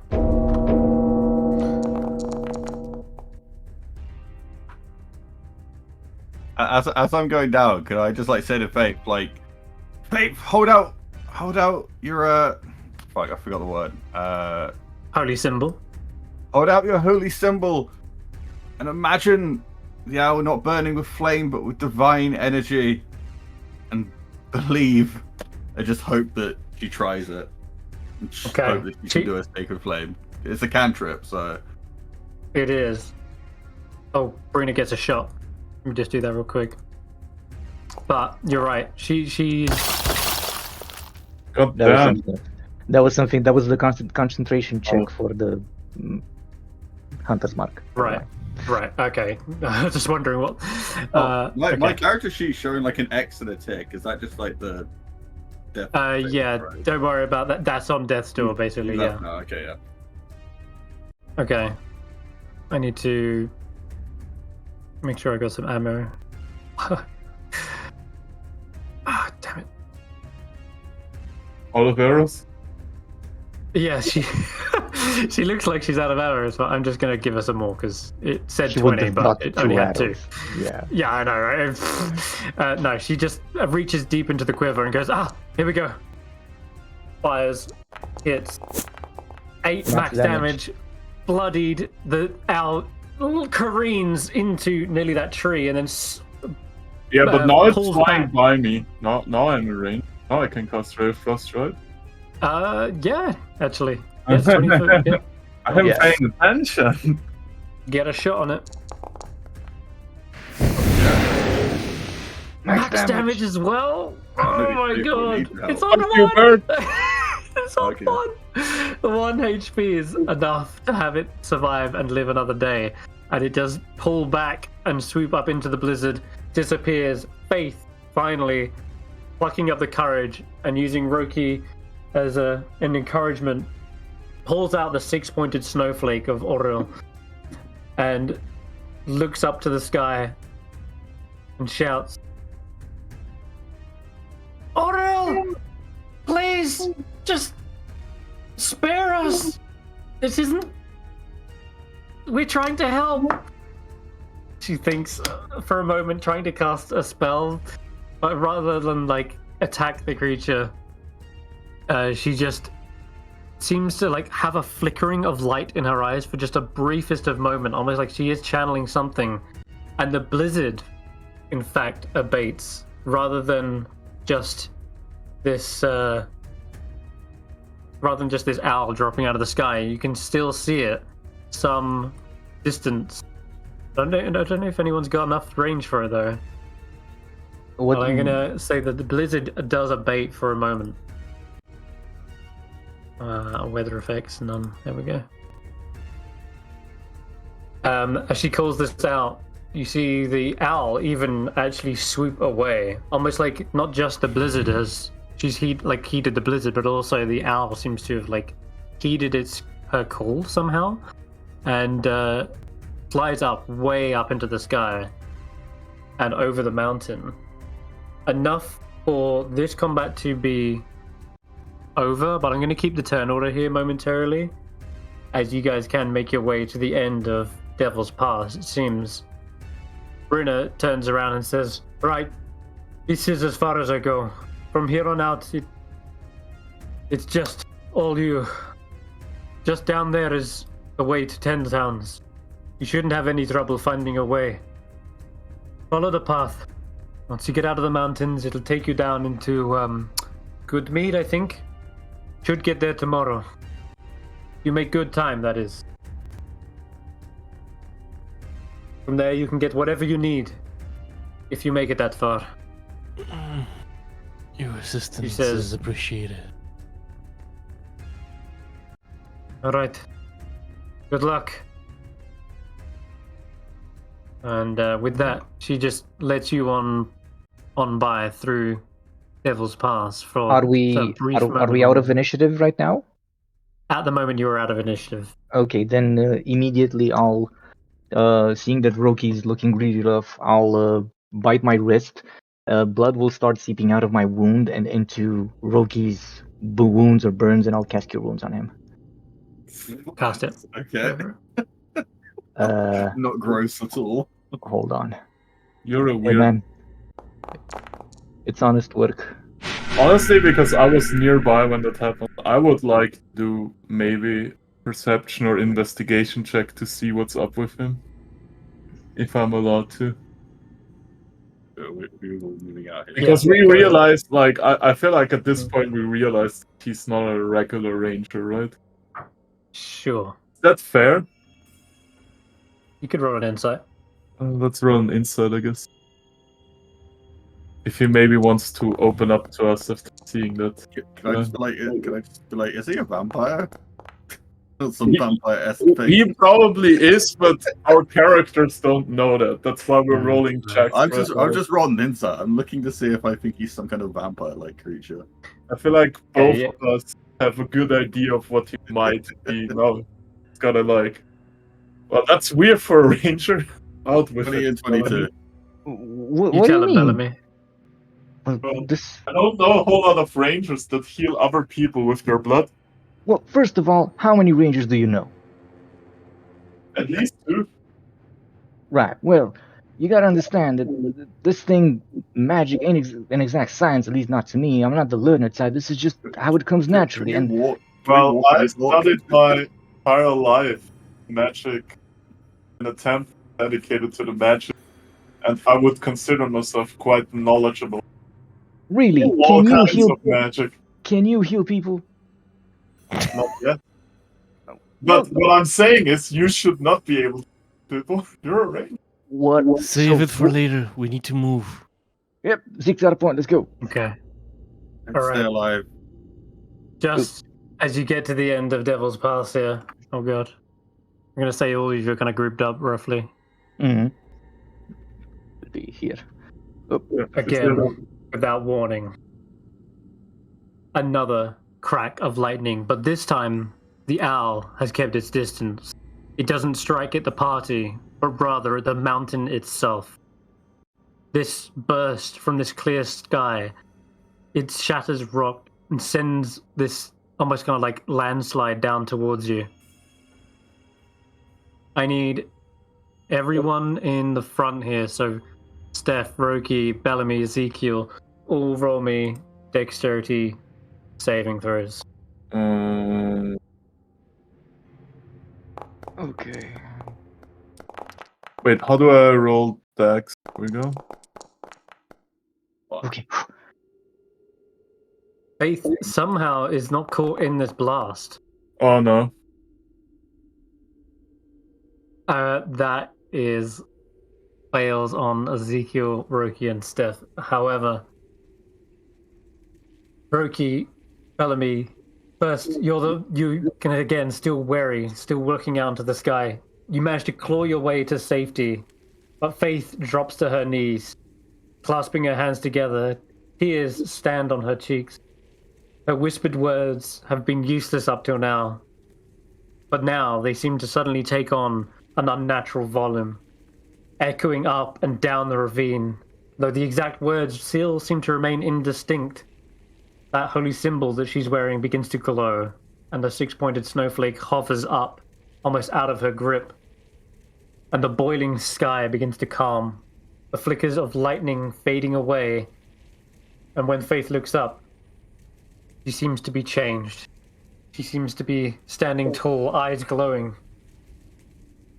As for those who fail, Stef, Roki, Ezekiel, the rock of the mountain itself seems to buckle, throwing you off. Each of you reach out for safety, but the mountain seems to evade your grasp. Your fingers slip free and you are falling. But Faith crawls out. This time with authority. Shouts, Aura! Heed my call. Freeze time! And this time, it seems as though something actually heeds. As all of a sudden you're stuck mid-motion, rope was tossing and dangling, suddenly just frozen in air. She raises both her hands, her hair even lifts up by an unseen wind, and her eyes begin to glow with that cold blue light. Same with the owls. Your fall is suddenly checked. You float on a current of air. She looks at you and whispers a silent prayer, and you feel yourself suddenly gently placed back onto the solid path. And when the light fades in her eyes, when the lightning crackling above disappears with it, she seems to just slump to her knees. Roki, no offense, but I think the girl might have upstaged you there. Let's just get out of here alive. Stop time, a 9th level spell. It ain't a first level. It's definitely not the first one. Not that much. Are we able to move on and get out of it now? You are. We can move along. Yeah, I'd rather Finally. talk about this in the next place. Yeah, and we'll pick up Faith and bring her with us if she's like collapsed or anything. She has. She seems to be completely devoid of energy. We just get to safety and then try and sit Yeah, down check and her take over. Or are we making it to a town? Guys, I need to leave. I don't feel very well. Yeah, but I'll no watch worries. the video for the rest of this. So. No Have problem. fun. I Good might night. wrap up here anyway. Night night. Bye, Stefan. Alright. Fine. Okay, yeah. So he was feeling how close sleepy. are we to a level up? Close-ish. Not quite yet though. But it's almost as if as you're rushing through here through the blizzard. Well, there's a lack of a blizzard now, but it's almost as if something did finally hear her call, and you look back into the night sky where you were before, Roki. You saw those pair of eyes from the owl. This time you see a far greater, far larger set. This seems to almost blend in with this kind of last light over the last light of the spine of the world as you pass over onto the other side. And they just seem to be watching What the as they fuck? disappear. Is it the same color that Faith's eyes glowed when she saved us? Yes, well, they were cold blue, I would say, but Okay. these ones seem to shift slightly into that color, almost as if this is the sun setting on the dark. Like an Aurora Borealis. You're right, exactly. Yeah. Nice. Do I recognize this as like the goddess that we talked about before? Absolutely, yeah. They seem sharp and they seem to only answer when she finally demanded it. I look, I have a baseline 16 in religion, so I just assume I know those things.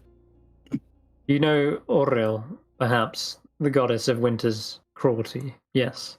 Yeah. But to shed more light on it, you might have to ask her. But for now, she seems unresponsive, just exhausted. She's breathing, but completely unresponsive. You see Bellamy get very serious and he'll tell the group, look, we need to move, we need to find a town. Now.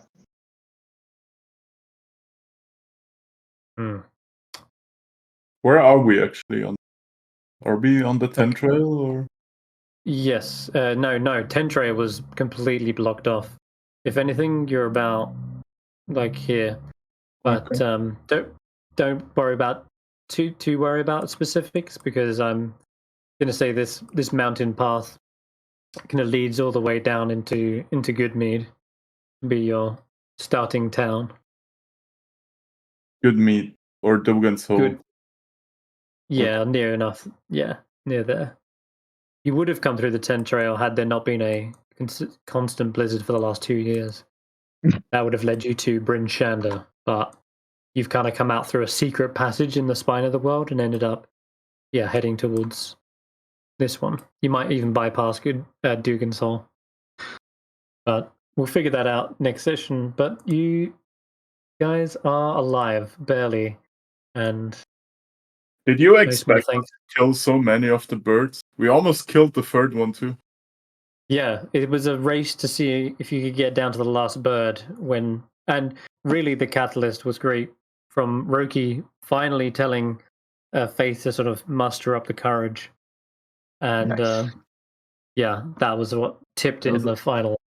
That was a bit more than I was expecting out of her. Yeah, she was like, "Task sacred flame," and she's like, "Time stop." No, she doesn't know really what happened. She kind of comes to, waking up slowly. She doesn't quite remember. She just remembers out of the blue, feeling a rush of divine energy. What? Is everyone okay?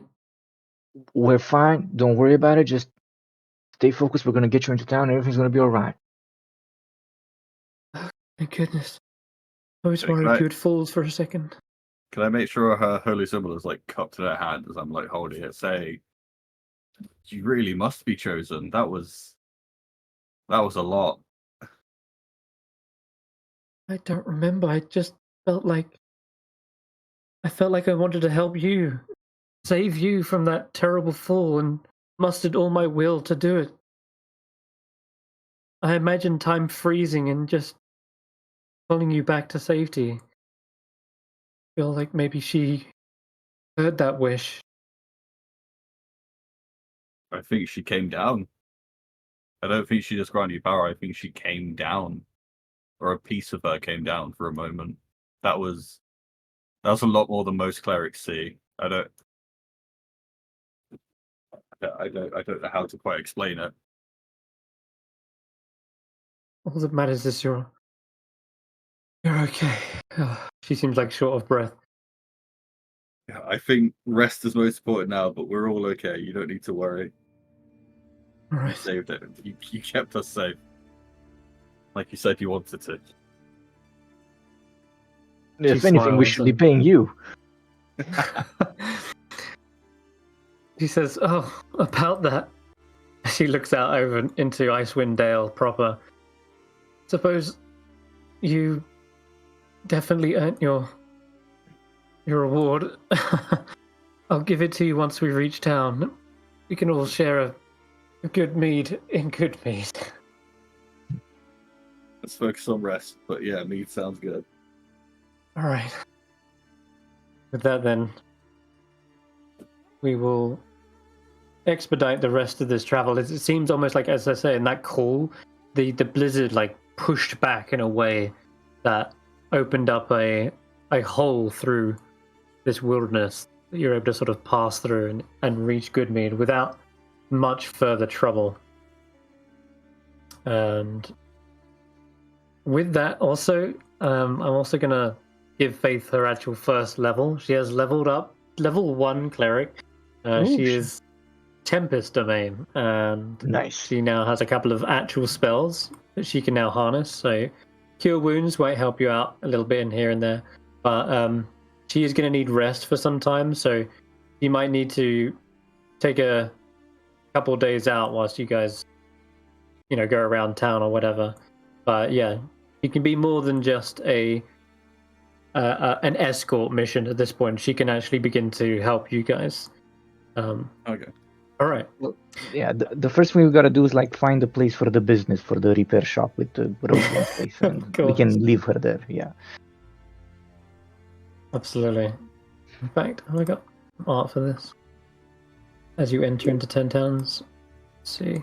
And I just want to say, I don't know when the module was written, but I find Dugan's Hole hilarious. Oh yeah, for its for I'm its sorry. things. Yeah. Don't worry. It caught me off guard as well. I was laughing. Okay. So Goodmead. Yeah, you look out over the dimly lit valley with cold chill rushing down your spine. You can see this place has completely frozen over. there's not a single, like, even glint of green, or where there's even a forest where you'd expect leaves and brown. Even that has been coated in a blanket of white. The rivers, the lakes, they are all completely still. No water runs in Icewindale. It is frozen completely over. There is 2 major lakes that don't seem completely frozen over, though. It looks like Mare Dwalden and Lac Dinashir still seem to shed some watery texture to them, but other than that, everything else is just frozen, like frozen in time almost. And that allows you to actually cross not only this river here, but also over the Red Waters, which are this little section here. Where is it? There it is. That's Red Waters right there. So you're able to just cross over completely and reach Goodmead.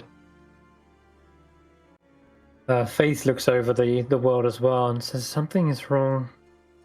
Something is terribly wrong with this place. Orl shouldn't even be on this plane. You say she came here, but how is that even possible? I thought gods didn't intermingle with mortals' affairs. She turns to look at you, Roki. Well, as I said, it was more of a piece of her. But there's a lot that can happen, and I think there's a lot of stuff you need a safe place to really discuss. And maybe a bit more knowledge than I have. But there can be disagreements between higher beings, and a lot can lead to a lot of disasters or a lot of good things.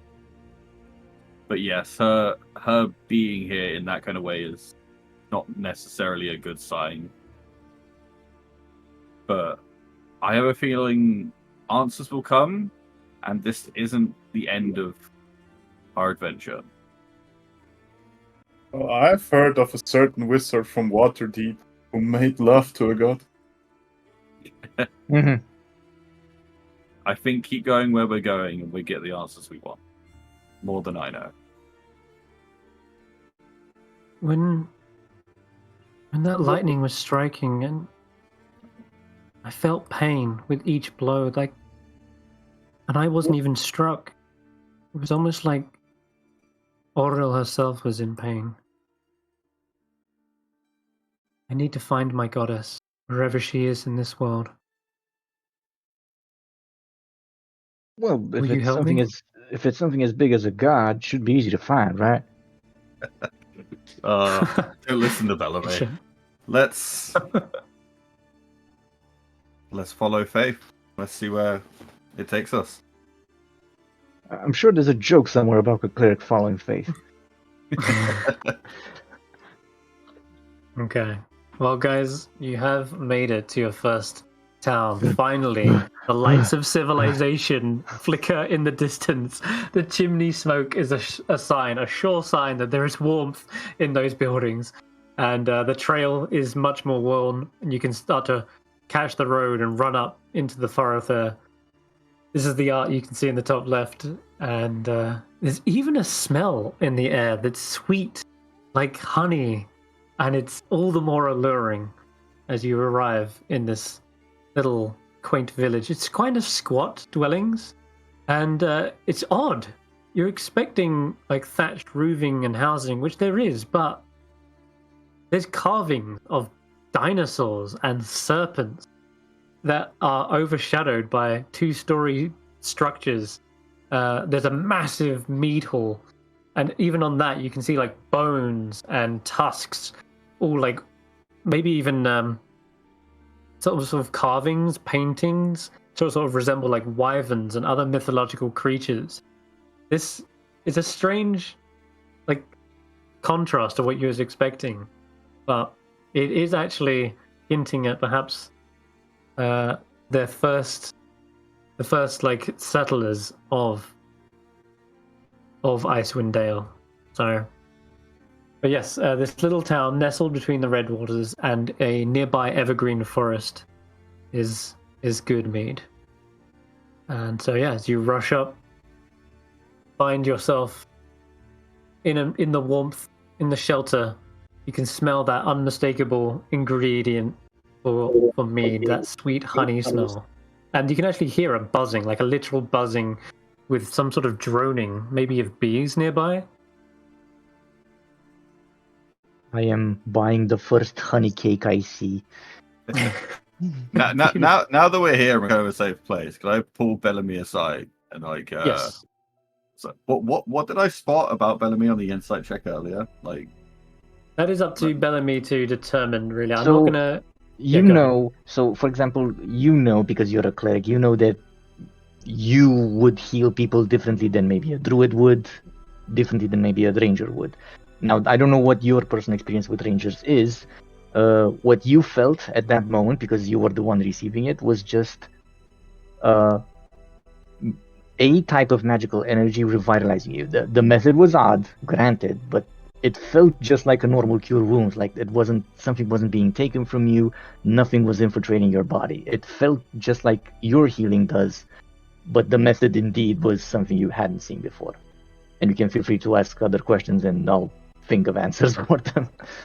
okay. I was gonna say like, hey, I know Stef is suspicious, and I might come across suspicious, but I see you helped, and you tried to save me. I feel like that's worth saying. I'm not going to push the questions, and if Stef seems to be aggressive, I'll stand by your side on it. And I won't push this, whatever your secret is. I want you to feel safe in company, and that you don't have to hide too much. Let's get a drink. I'll just put a hand on Roki's shoulder, look him in the eye, and say, "See, I knew you were a nice guy, but just so you know, back then, the only reason I used that way was because you were really fucked up, because it was just like healing a wound. I can normally just do this," and you'll see again, he'll put his hand on your chest, and you'll feel the veins pulsing where he puts the hand. And he'll say, "Normally that's enough, but again, you seem like really injured. I didn't want to take a chance. That was it. That's how I've always done it. It's not something bad, I promise. I wouldn't do anything bad to any of you." I appreciate that. I recognize that I'm in no danger. I just wanted to say that to you. Can we have our drink now? Yeah, I say that's long overdue for both us and the rest of the group. Wonder if Manny drinks. He follows you into the tavern, at least.